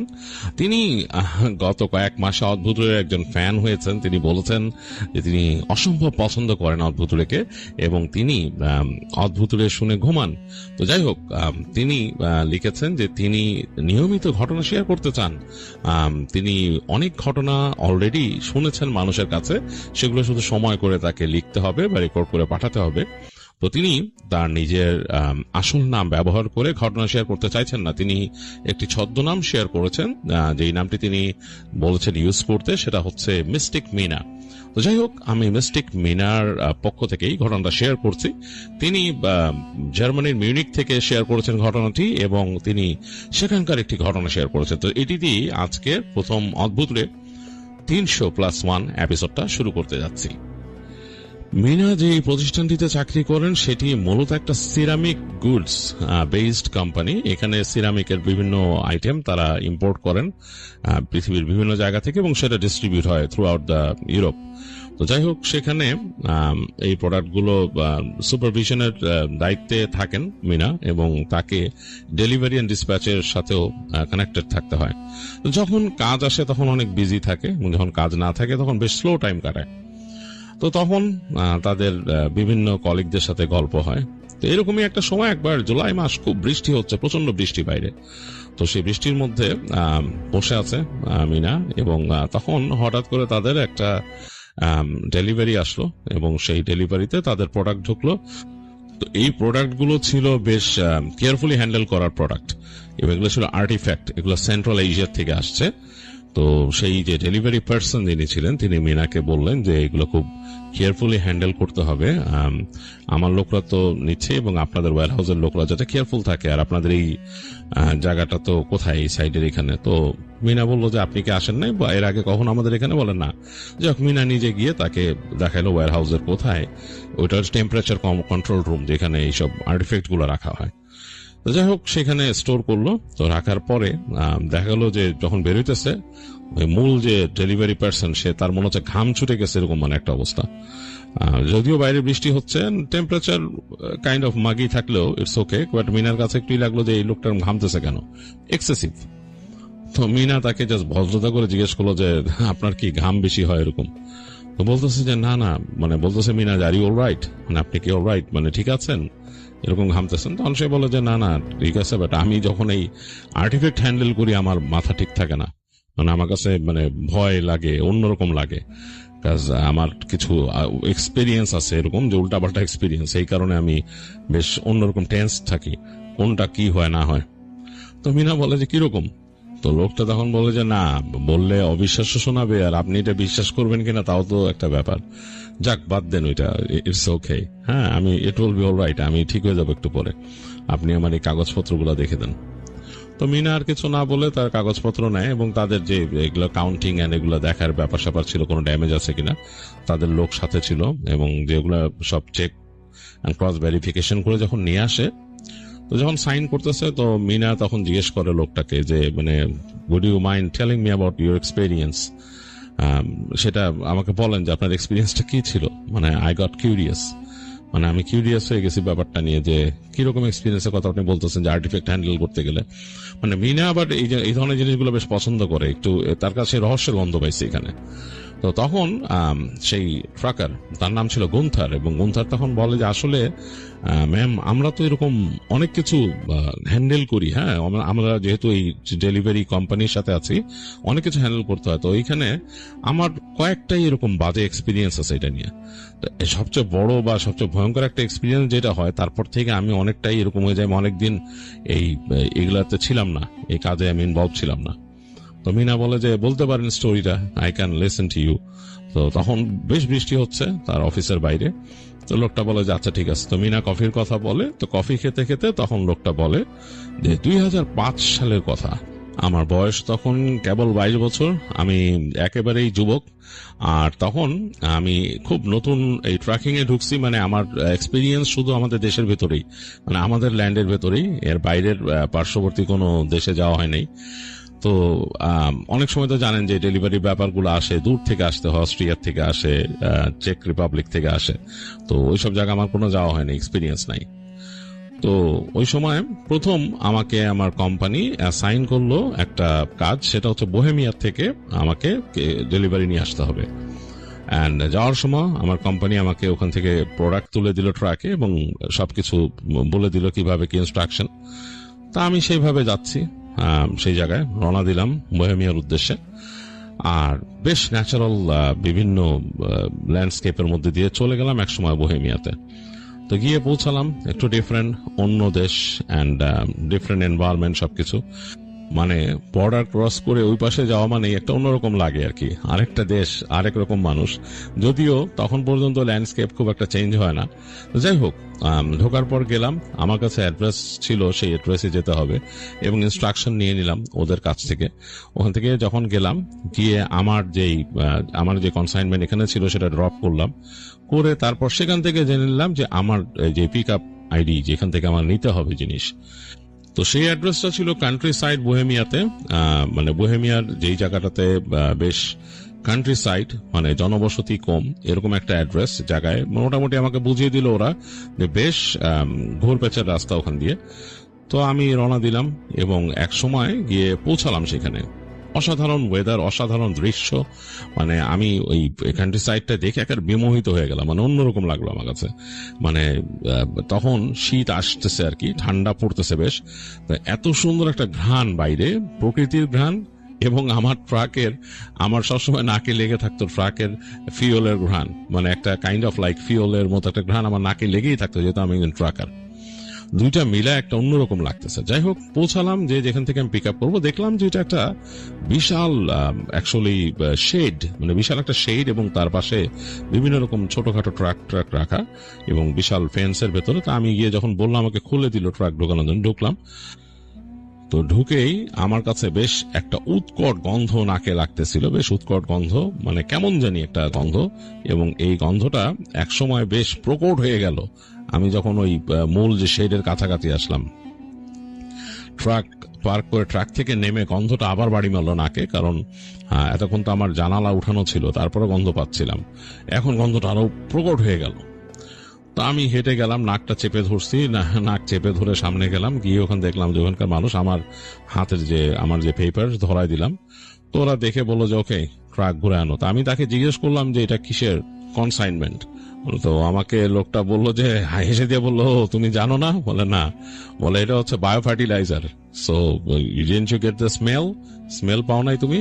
তো আমি বললাম যে ইয়া, ইট ওয়াজ প্রিটি স্ট্রং, অনেক অনেক বেশি মানে গন্ধ আসতেছে। তো লোকটা হাসতে হাসতে চলে গেল। তো আমার কাছে মানে মনে হলো যে ভাই, পুরা রাস্তা যদি আমাকে এরকম গন্ধ পাইতে হয় তাহলে তো মানে খুব ভয়ঙ্কর একটা অবস্থা হবে। যদিও নিশ্চয়ই ওয়েল প্যাকড করে দিবে, ট্রাকের পিছরটা তো অ্যাকচুয়ালি লকড সিল্ড, ওইটা তো থেকে গন্ধটা আমার ভিতরে আসবে কিনা, বাট এইখানেই যে স্ট্রং স্মেল পাচ্ছি। যাই হোক, আমি আমার মতো ট্রাক ঘুরাই নিয়ে আসলাম, এবং তারা লোড শুরু করলো, আমি আমার মতো আশেপাশে টাইম কাটালাম। তো এক পর্যায়ে স্টকিং শেষ, আমাকে ডাকলো, ডেকে বললো যে কতগুলা বক্স আছে এখানে। দেখলাম কাঠের বক্স, সব বড় বড় উডেন বক্স, এটার মধ্যে ভরা, এবং ওগুলা নাম্বার দেওয়া। তা আমি জাস্ট বক্স নাম্বারগুলো আমাকে মিলাই দিল আমার ইসের সাথে, ইনভয়েসের সাথে। তা আমি ওগুলো মিলাই নিলাম, মিলাই নিয়ে তার সাথে কথাবার্তা বলে সিগনেচার নিয়ে আমি আমার ট্রাক লক করে রওনা দিচ্ছি। তো যখন রওনা দিচ্ছি তখন কিন্তু অলরেডি রাত 8টা বেজে গেছে এবং তাদের যে কোম্পানি যেখান থেকে আমি কনসাইনমেন্ট নিলাম, আমি ছিলাম লাস্ট ট্রাক আর আমি চলে যাব, আর ওদের 2জন মানুষ ছিল মাত্র, তারা আমাকে এগুলো বুঝাই দিল এবং আমি দেখলাম যে তারা তাড়াতাড়ি এগুলা বুঝা টুঝাই দিয়ে তাদের অফিসের দিকে চলে যাচ্ছে। আর পুরো যে তাদের যে পুরা যে সেটেলমেন্ট, এখানে যে বিশাল যে শেড এন্ড স্টাফ, এগুলো সব অন্ধকার হয়ে আছে এবং তাদের অফিস রুমে শুধু বাতি জ্বলতেছে একটা। আমি জাস্ট তাকায় দেখলাম, অন্যরকম একটা পরিবেশ লাগলো, মানে একটু ডিফারেন্ট। আমি এটার সাথে খুব একটা ইস্টু না, আমি থাকি সিটিতে। তো এখান থেকে তাকায় দেখতেছি যে এই দৃশ্যটা আমি এনজয় করতেছি, কারণ চারিপাশে বড় কাঠের ফেন্স দেয়া, মানে কাঠ দিয়ে ফেন্স করা, লম্বা কাঠের ফেন্স, এবং তার শেষ মাথায় তাদের বিশাল একটা শেড, এবং সে শেডের ওই পারে মানে একেবারে পিছনে ফরেস্টের লাইন দেখা যাচ্ছে, চাঁদ উঠছে একটা, মানে অন্যরকম পরিবেশ। তো যাই হোক, জিনিসটা এনজয় করতেছি, বাট স্মেলটা বদার করতেছিল। যদিও আমার ট্রাক থেকে এখন স্মেল আসে না, কারণ ট্রাকের পেছনটা তো বক্স। তো আমি স্টার্ট দিয়ে রওনা দিলাম। আমাকে যেতে হবে প্রায় 100 কিলোমিটার এবং আমি টাইম দেখতেছিলাম যে আমার হয়তো সময় 2 ঘন্টার মতো লাগতে পারে এখান থেকে যেতে। আমি মোটামুটি একটা অ্যাসেসমেন্ট করে নিলাম। যাক, বের হয়ে গেলাম রাস্তায়। আমি রাস্তা আগে বুঝে নিয়ে আসছিলাম এবং সেই অনুযায়ী চলা শুরু করলাম, একটা রাউট ধরে পুরা। মানে একেবারে নির্জন রাস্তা, ওই সময় গাড়ি ঘোড়া একেবারে নেই বললেই চলে, মানে অল্প কিছু গাড়ি ঘোড়া হঠাৎ করে প্যাস করে পাশ থেকে, এবং 2-1টা ট্রাক পাস করে গেছে আমাকে। আমি মোটামুটি আমার মতো অ্যাভারেজ স্পিডে চলতেছি, আর ওই স্মেল আমাকে বদার করতেছে না, কারণ ওইটা আমার ট্রাকের পেছনটাই বক্স করা, তো সুতরাং স্মেলটা এখানে আসতেছে না। আমি মোটামুটি আমার মতো আস্তে করে রেডিও অন করে শুনতে শুনতে যাচ্ছি, এবং 2 পাশে বেশ ফরেস্ট।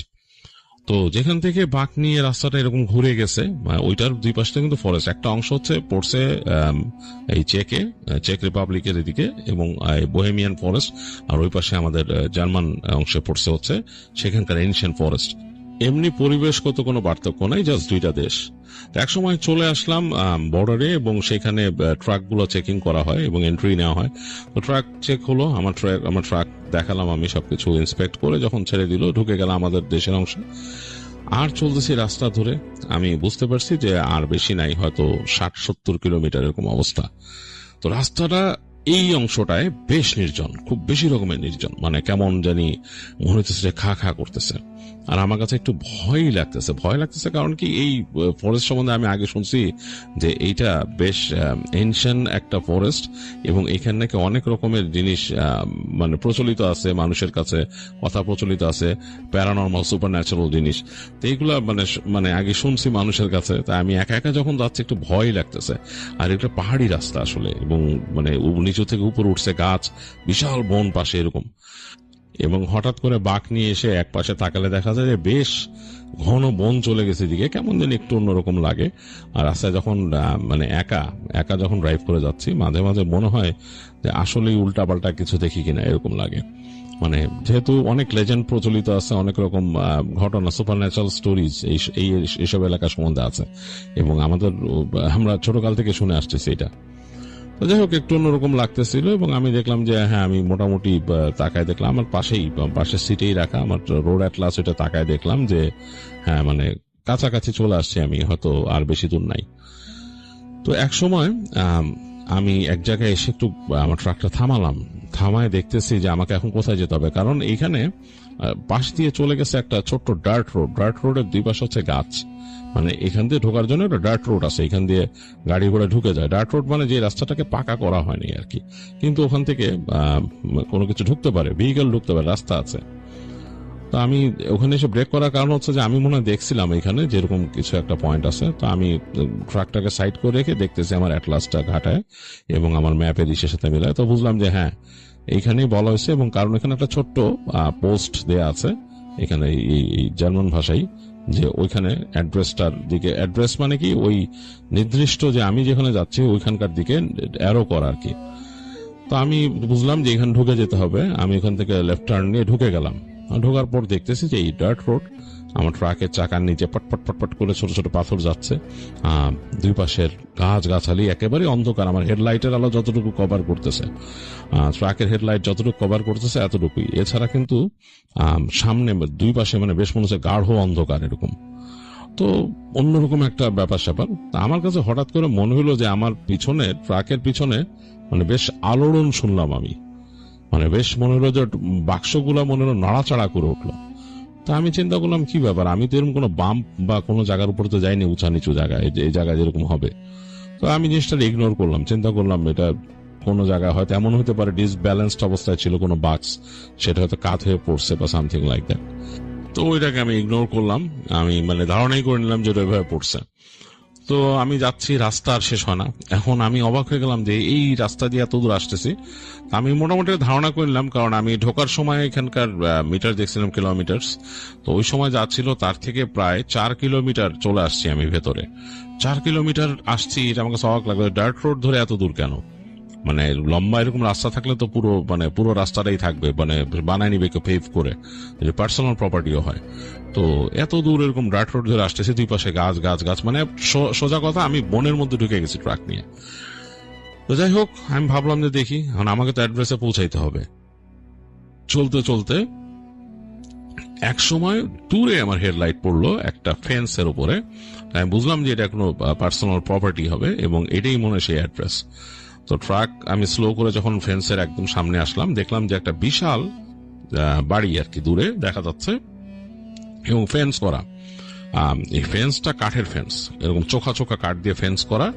আর দূরে বাড়িটা দেখা যাচ্ছে, সেটা অ্যাটিক দেখা যাচ্ছে। অ্যাটিকটা এরকম মানে বেশ সুচালো টাইপের, লম্বা এ ফ্রেমের একটা অ্যাটিক, এবং তার দুই পাশেও মানে বিশাল বাড়ির দুই পাশেও মানে এটার চারপাশে 4টা অ্যাটিক করা, হ্যাঁ, মানে এরকম একটা অবস্থা। আর বিশাল বাড়ি। তো গেটের কাছে আমি খেয়াল করার চেষ্টা করলাম যে কেউ আছে কিনা। আর বাড়ির ওই পারে দেখা যাচ্ছে চাঁদ। পাহাড়ের উপরে যেহেতু আমি মানে বুঝতে পারলাম যে আমি এই যে ফরেস্ট এরিয়া, পাহাড়ের উপরে ফরেস্ট এরিয়ার উপর উঠে আসছি আমি এখানে। তো চাঁদটা উঠে আসছে, চাঁদটা বেশ বড় দেখাচ্ছে, বাড়ির এগেইনস্টে যখন পড়ছে ওই পাশ থেকে চাঁদটাকেও বেশ ভৌতিক লাগতেছে দেখতে। আর মনে হতেছে যে এখানে জনমানব কিচ্ছু নাই, পুরো বাড়িটা ধু ধু করতেছে। তা আমি অবাক হলাম, এবং আমি যে ট্রাক চালা এসে থামছি, ট্রাকের চাকার নিচ থেকে যে এই যে শুকনো ধুলাগুলো উঠছে, সেগুলো আমার হেডলাইটের আলোতে মোটামুটি একটু ওই যে কিছুটা ডিস্টেন্স পর্যন্ত উঠতেছে। দেখলাম কেউ নাই, মানে গেট কে খুলবে, আমি বক্স ড্রপ করবো কই, মানে এটা তো আর আমার দায়িত্ব না গেট খোলা ইত্যাদি ইত্যাদি। তো কিছুক্ষণ দাঁড়ায় থেকে দেখলাম যে নিস্তব্ধ। তা আমি ভাবলাম যে আমি কি হর্ন দিব নাকি। তো নিজের কাছে কেমন যেন অস্বস্তি লাগলো, একটু কেমন লেগে উঠলো। মানে এই যে জায়গায় দাঁড়ায় আছি, আমার পিছনে পুরোটাই জঙ্গল, প্রায় 5-5.5 কিলোমিটারের মতো আমি ঢুকে গেছি এখানে বনের ভিতরে। আর এই জায়গায় কোনো মানুষজন নাই, মানে হংক করবো যে আমি মানে কে শুনবে।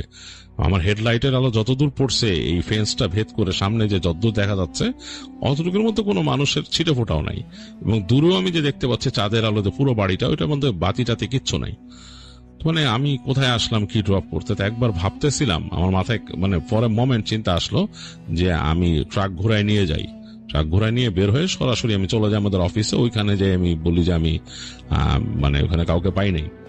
পরে চিন্তা করলাম যে আবার এই জিনিসটা নিয়ে যাব অফিসে, নিব, অফিসের মধ্যেও তো এটার প্রিজার্ভেশন নাই, হ্যাঁ, মানে কোন রকম যদি প্রোডাক্টের ক্ষতি হয় এটা নিয়ে অনেক কথা হবে।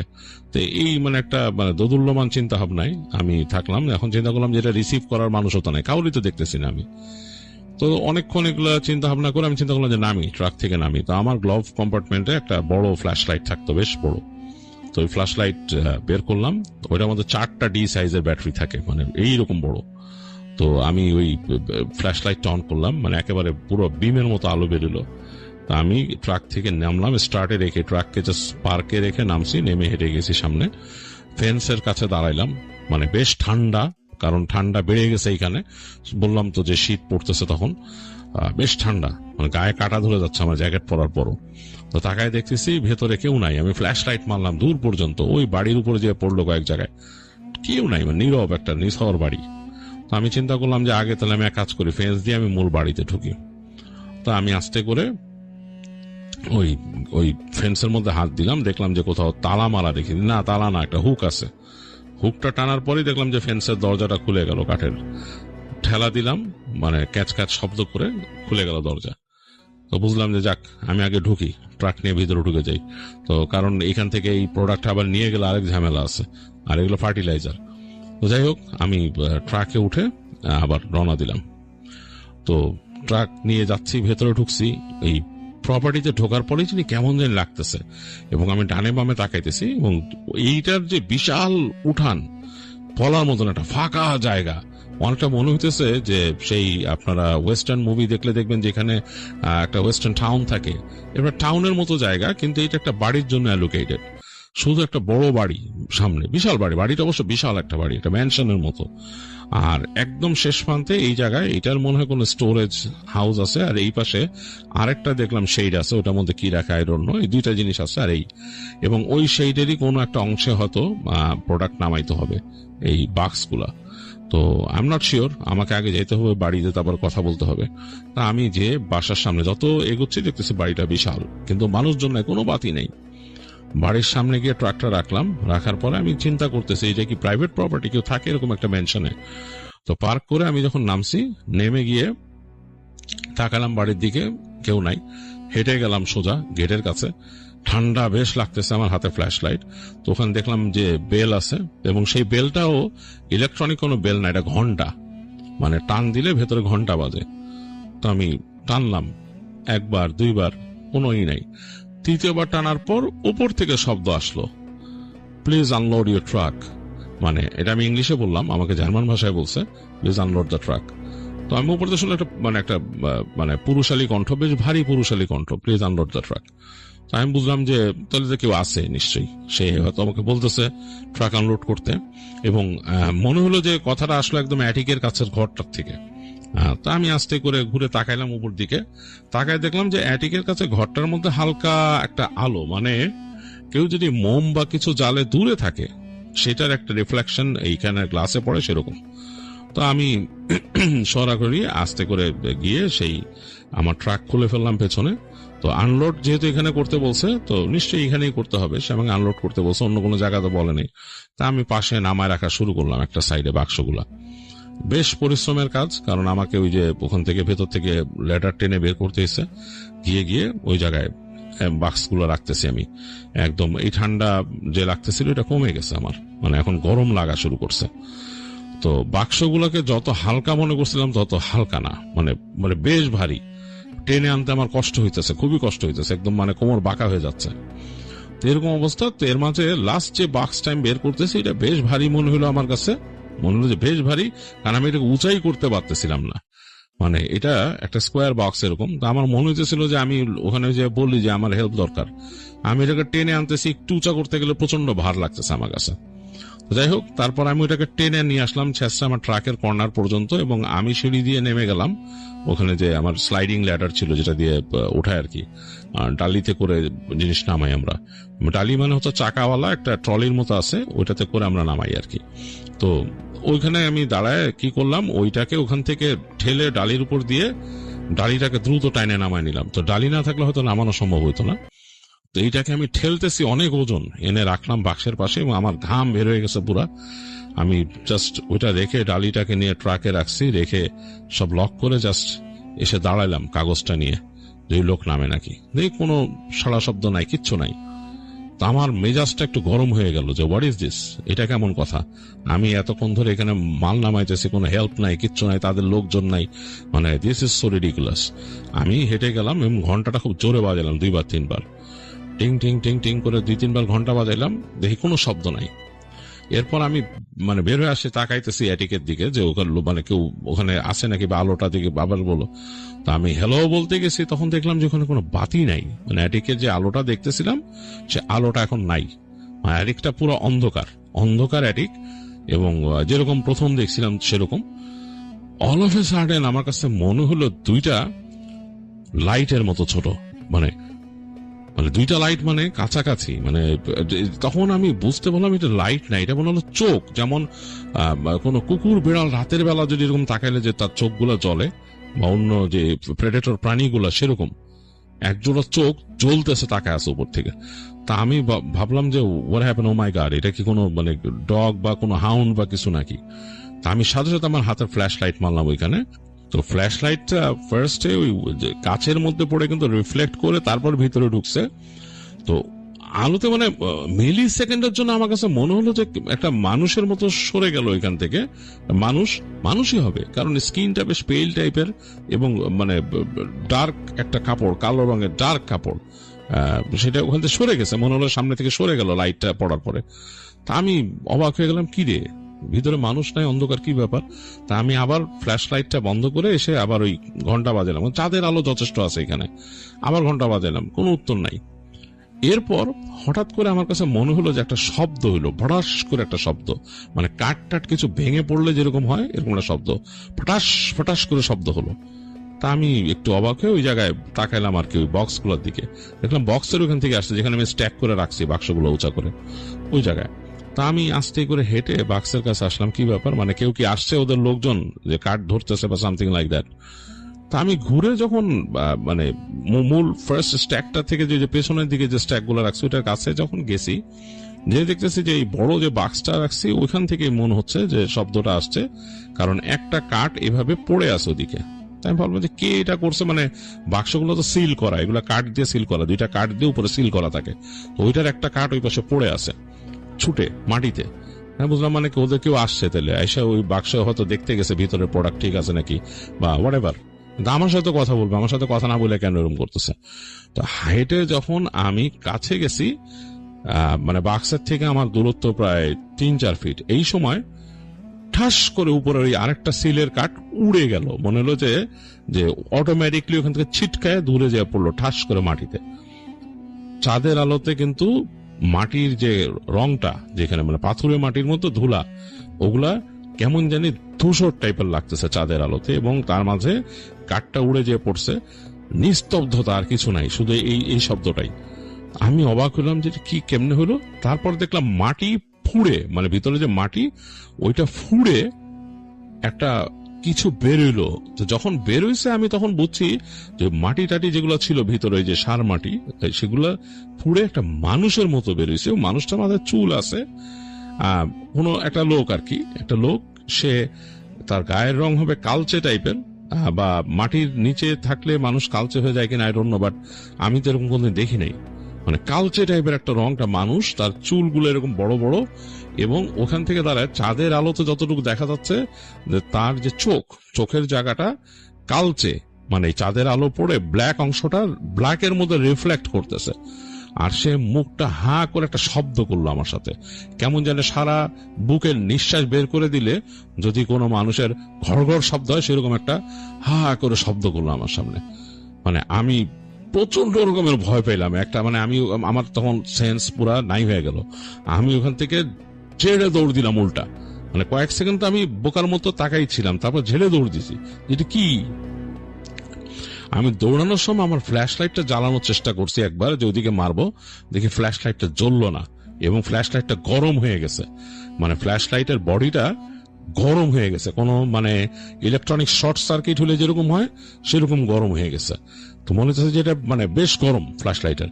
তা আমি ভয়ের চোটে ভাবলাম যে ফ্ল্যাশ লাইটের ভিতরে কি হইতেছে, আমি পেছনের ক্যাপটা ঘোরায় খুলে ফেললাম, খুলে ফেলে ব্যাটারিগুলো ফেলে দিলাম ফ্ল্যাশ লাইট থেকে, যে আবার কোন রকম মানে প্রবলেম না হয়, ইলেকট্রনিক মানে কোনো ব্লাস্ট বা কিছু না হয়।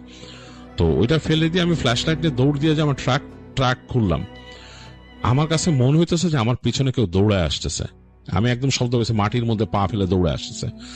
দ্রুত আমি যত ফাস্ট সম্ভব ট্রাকে ঢুকে ট্রাকের দরজা টাচ করে টান দিয়ে লক করে দিলাম, দিয়ে আমি ইগনিশন দিলাম চাবি দিয়ে সাথে সাথে ট্রাকটা ঘোরানোর জন্য। মানে আই ডোন্ট কেয়ার যে আর কি, আমার ভয়, আমার অন্তরাত্মা সব উড়ে গেছে, আমারই নাই।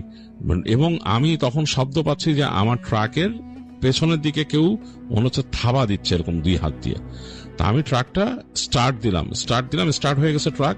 আমি ঘুরায় ফেলছি দ্রুত। আমি ঘুরায় ফেলে যখন নাকি ট্রাকের নাকটাকে মূল দরজার দিকে নিতেছি, তখন আমি জানলা দিয়ে দেখতেছি, মানে আমার হেডলাইট তো সামনে পড়ছে, আমি জানলা দিয়ে দেখতেছি যে বাকি 2-4টা বাক্স ভেঙে এরকম কিছু মানুষের মতো উঠছে ওইখান থেকে। এবং আমার এত সময় নাই ওদেরকে ডিটেলস দেখার মতো আমার সময় নেই, আমার তখন সেন্সই নাই যেটা কি। আমি তখন চিন্তা করছি আমি বের হয়ে যেতে হবে কোনো মতে। তা আমি জাস্ট দেখতেছি যতটুকু, এবং আমি তাকাইতেছি আমার মেরোরের দিকে, ট্রাক তো দৌড়াচ্ছে, আমি পুরো প্যাডেল চেপে ধরছি, আমার অ্যাক্সেলারেটর পুরো চেপে ধরছি। আমি দেখতেছি আমার পেছনে মনে হচ্ছে যে কিছু এরকম মানুষের মতো জিনিস চাঁদের আলো দৌড়ে আসতেছে, এরকম ওই বাক্সের অনেকগুলো এরকম ভেঙে গেছে যেগুলো নামাইছি। এবং সেগুলার প্রথম যাকে দেখছিলাম যেটা সে ছিল অনেক মোটামুটি বেশ উঁচু, এবং এখন যেগুলোকে দেখতেছি বাকিগুলা বেশ লিন, মানে একদম শুকনা এবং ছোট ছোট, মনে হচ্ছে যে সাইজ কত হবে 4 ফিট বা সামথিং লাইক দ্যাট, এবং এগুলো মানুষের মতো। ওইখান থেকে ওই বাক্স থেকে বের হয়েছে 2-4টা এরকম 5টা ভেঙে ওখান থেকে বের হয়ে এবং আমার ট্রাকের পিছে দৌড়ে আসতেছে। তো আমি জাস্ট মানে আমার মনে মনে প্রে করতে করতে আমি সোজা আসলাম। আমি যখন চলে আসছি ফেন্সের কাছে দেখলাম যে দরজাটা বন্ধ করা, মানে ওই দরজাটা লাগাই দেয়। আমি কিন্তু ওটা খোলা রেখেই ঢুকছিলাম, ট্রাক নিয়ে কেউ ছিল না। বন্ধ করে আমি আর কোনো কথা না বলে আমার ট্রাক দিয়ে সোজা হিট করলাম ওইটাকে, এবং ফেন্স ভেঙে গেল। এবং ফর সাম রিজন আমি জানি না, আমার একটা হেডলাইট চলে গেল, মানে আমার হেডলাইটের 2টা তো ছিল, একটা হেডলাইট বন্ধ হয়ে গেল, একটা হেডলাইটের আলো জ্বলতেছে, আলো কমে গেছে। জাস্ট ওই অবস্থায় আমি চালানো শুরু করলাম ওই ফরেস্টের ভেতর দিয়ে। আমার কেন জানি মনে হইতেছিল যে আমার আশপাশ দিয়ে কিছু একটা ঘুরতেছে, পুরা জঙ্গলের মধ্যে, জঙ্গলটা সরব হয়ে গেছে এরকম লাগতেছে আমার কাছে, কিছু একটা ঘুরতেছে। এবং আমি হঠাৎ করে বাঁদিকে তাকায় দেখতেছিলাম যে মনে হলো যে আমার জানালার পাশে কিছু একটা উড়ে আসছে, এবং সেটার ফিজিক্যাল অবয়বটা মানে স্পষ্ট না, মনে হইতেছে যে তার মুখটা দেখা যাচ্ছে আর শরীরটা পেছন দিকে কেমন জানি ঝাড়ুর মতো মিলায় যাচ্ছে। মানে এটা ব্যাখ্যা করার মতো না, মানে মনে হচ্ছে তার শরীরটা পুরো নাই, মানে পেছন দিকটা কেমন জানি একটা কাইন্ড অফ ধূমকেতু যেরকম যায়, কাইন্ড অফ লাইক দ্যাট, তার পেছনের অংশটা এরকম, এবং অন্ধকারের মধ্যে এরকম দেখা যাচ্ছে যে একটা এনার্জি, এবং মুখটা আছে, মুখটা খুবই বিকৃত টাইপের মানুষের মতো, এবং সে কেমন জানি মুখ চোখ বাঁকায় একটা কিরকম ভঙ্গি করতেছে। মানে আমার মনে হইতেছিল যে আমি মারা যাবো এরকম লাগতেছিল, এত ভয় পাচ্ছিলাম আমি। তো আমি চোখ বন্ধ করে আমি মানে জাস্ট আমি সৃষ্টিকর্তাকে ভাবা শুরু করলাম। আমার আসলে আর কিছু করার ছিল না, আমি সৃষ্টিকর্তার কাছে প্রার্থনা শুরু করলাম যে আমাকে বাঁচান।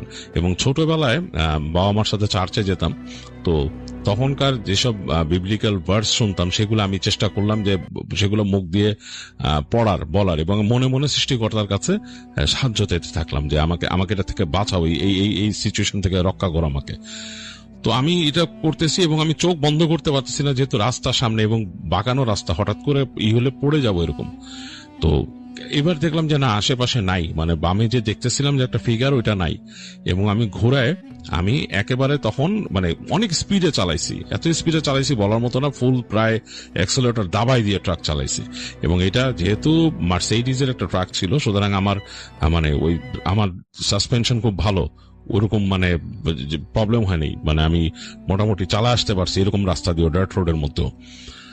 তো একেবারে যখন আমি রাস্তা থেকে বের হয়ে যাব, মূল সড়কে উঠবো, এবং আমি জানি যে এখান থেকে আমি ঝুঁকছিলাম, এখান থেকে আমি রাইট টার্নে বের হয়ে যাব, এই সময় রাস্তার মধ্যে দেখলাম যে একটা মানুষ দাঁড়ানো, মানুষের মতো, আসলে মানুষ বলা ঠিক না, মানুষের মতো দাঁড়ানো, তার এরকম 2 হাত 2 পা আছে, সারা শরীর কাইন্ড অফ ধূসর টাইপের, মানে শরীরের মধ্যে কেমন জানি কালো রোমের মতো, আর মাঝখান দিকটা কেমন ধূসর টাইপের, মুখটা খুবই মানে বিকৃত, এবং তার ওরকম চোখ কালচে, চুলগুলো বড় বড় চুল, এবং সেরকম দাঁড়ায় আছে রাস্তার মাঝখানে, মানে একদম আমার সামনে, মানে আমি ট্রাক দিয়ে তাকে হিট করবো এরকম একটা অবস্থা।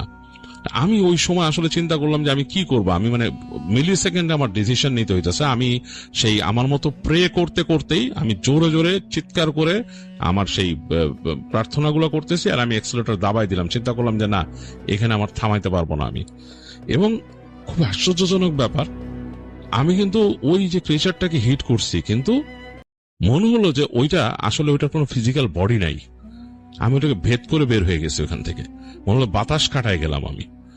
তো আমি তারপর রাস্তায় পড়ছি, এবং রাস্তায় লাকিলি ওই সময় অন্য কোনো ভেহিক্যাল আসতেছিল না, কারণ আমি ডানে বামে দেখি নাই টার্ন নেওয়ার সময়।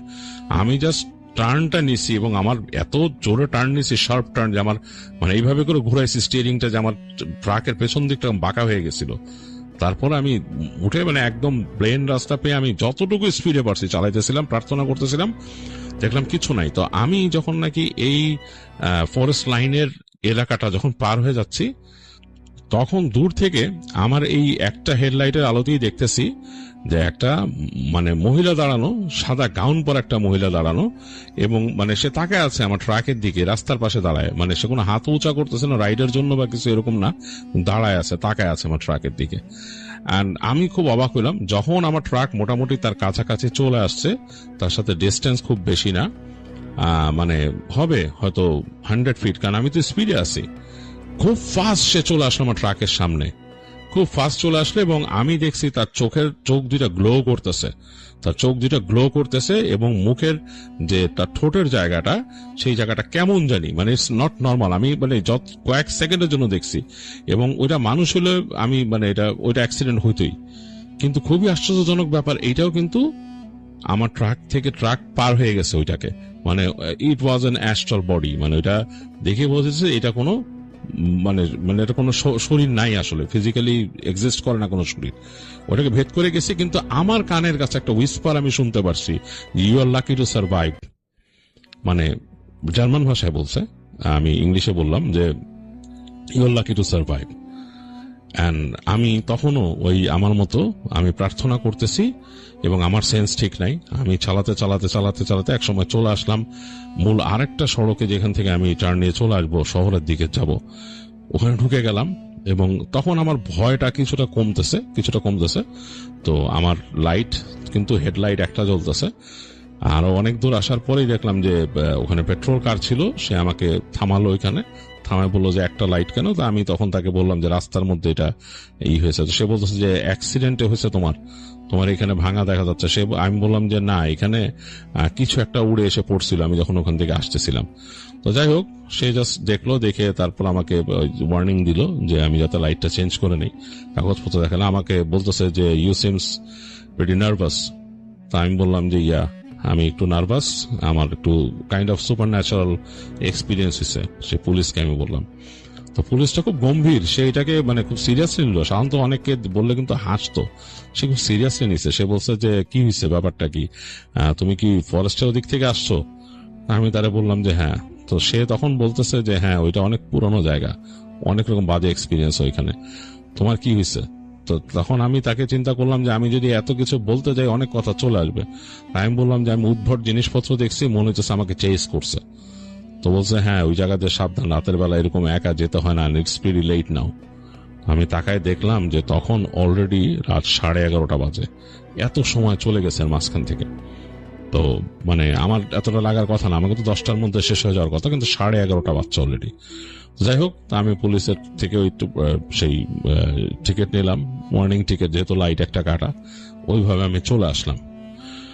তো চলে আসার পর কিন্তু ম্যাম, আমার কিন্তু বেশ অনেকদিন ভয়ঙ্কর নাইটমেয়ার আমাকে হানা দিছে, এবং প্রত্যেকবার নাইটমেয়ারে ওই মহিলাটা, যেটাকে আমি রাস্তার মধ্যে কয়েক গ্লেন্সের জন্য দেখছি, আমার সামনে পড়তো। হ্যাঁ, মানে সেই চেহারাটা আমার খুব কাছে চলে আসতো। আমার ঘুমের মধ্যে, আমি ঘুমায় আছি, মনে হতো আমার ঘরের মধ্যে দাঁড়ায় আছে, এবং আমাকে বারবার বলতো যে, এসেই বলতো যে I am coming to get you, I am coming to get you.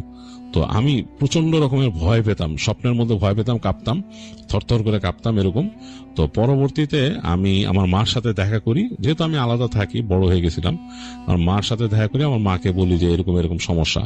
তো আমার মা আমাকে চার্চে নিয়ে যায়, ওখানে একজন ফাদারের কাছে, এবং সেই ফাদার আমাকে প্রেয়ার এবং হোলি ওয়াটারের মাধ্যমে পরিশুদ্ধ করার চেষ্টা করেন, এবং তিনি আমাকে ইনস্ট্রাকশন দেন যে সবসময় চার্চে আসতে এবং প্রে করতে, আর সব ধর্মীয় নিয়ম আচার মেনে চলতে, এগুলো তিনি আমাকে ইনস্ট্রাকশন দেন, এবং বলেন যে এরকম একলা একলা কোনো জায়গায় যদি এরকম যেতে হয়, সেই জায়গাগুলোকে অ্যাভয়েড করতে বা সাথে মানুষ রাখতে, একা একা এরকম যেতে না।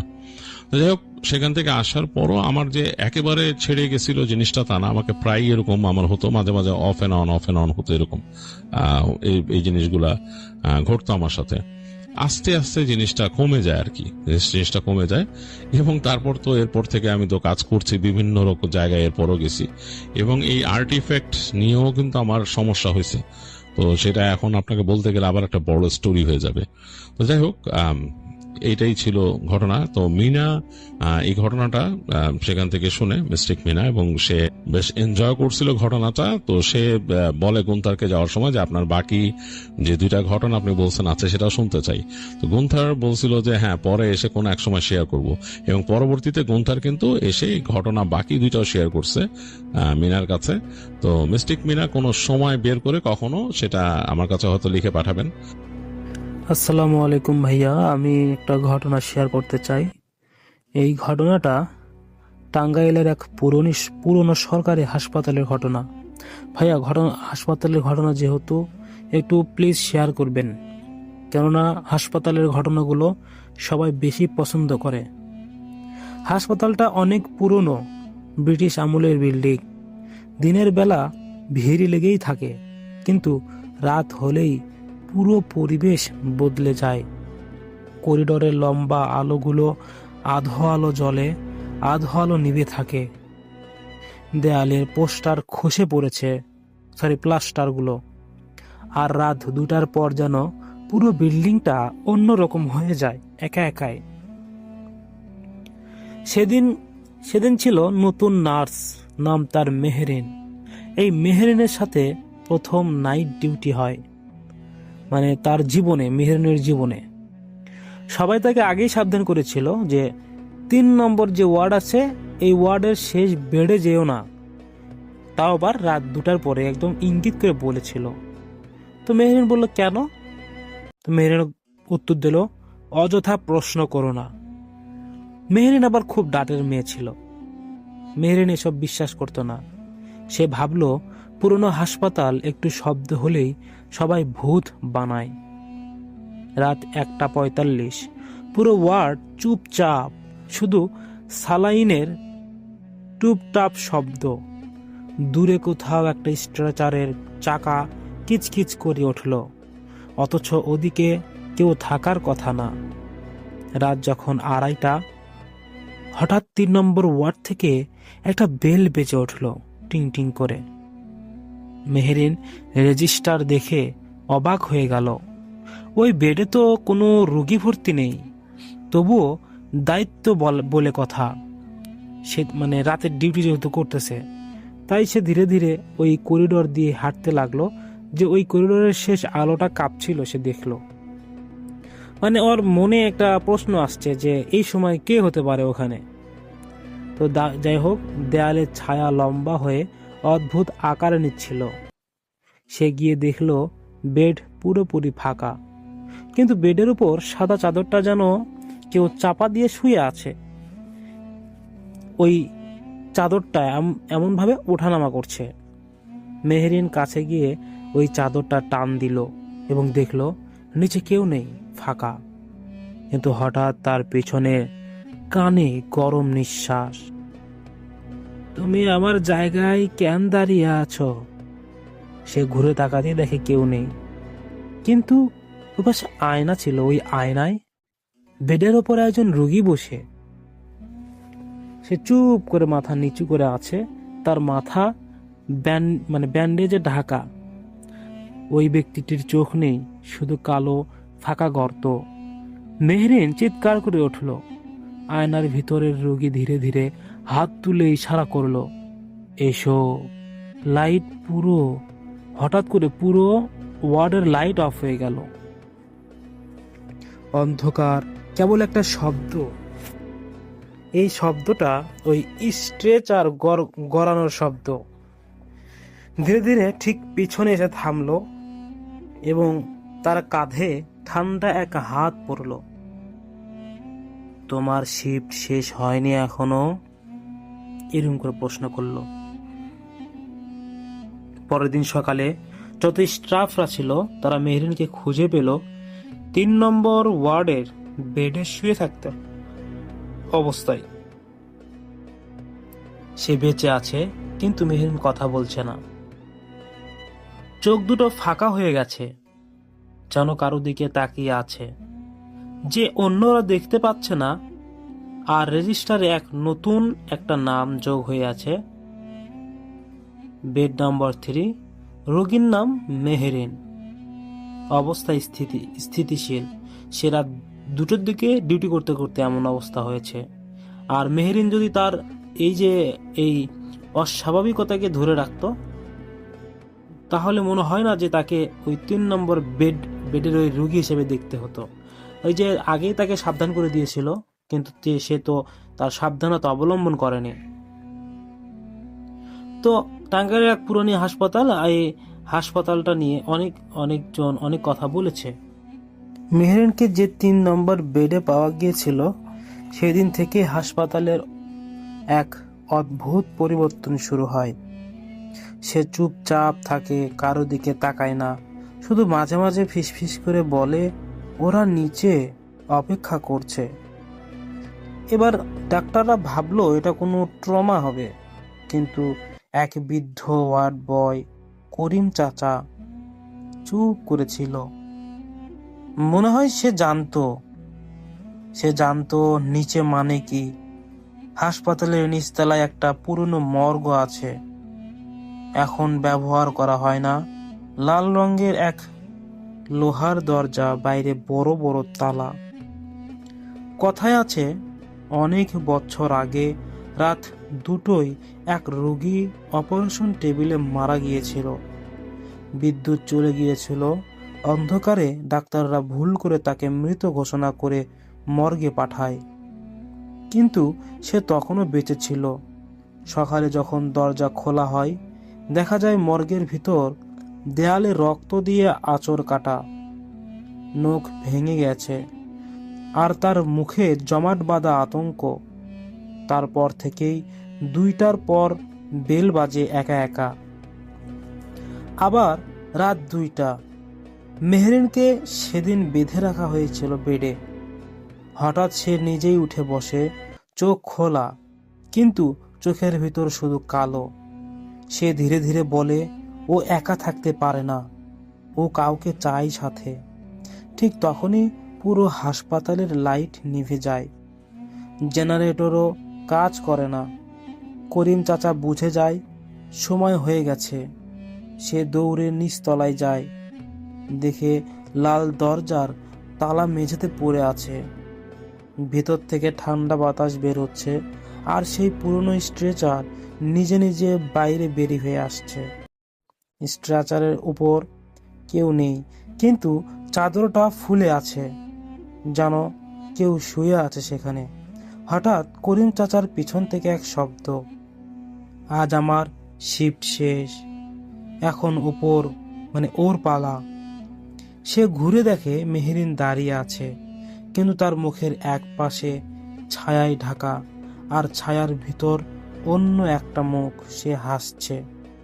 পরের দিন সকালে হাসপাতালের সকল রেজিস্টারে আর একটা নাম যোগ হয়, মর্গ সহকারী করিম উদ্দিন, এবং ডিউটি রাত 2টা। কিন্তু সমস্যা হলো করিম চাচা আগের রাতেই মারা গেছে হার্ট অ্যাটাক করে। তাহলে রাতে স্ট্রেচার কে ফেলছিল?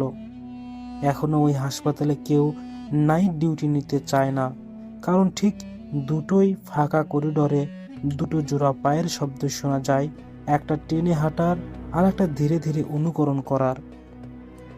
রহিম চাচা ছিল এই হাসপাতালের পুরনো একটা স্টাফ। সে এই বিষয়ে সবকিছু জেনেও কাউকে কোনো কিছুই বলেনি, তার নিজের জীবনের ভয়ে।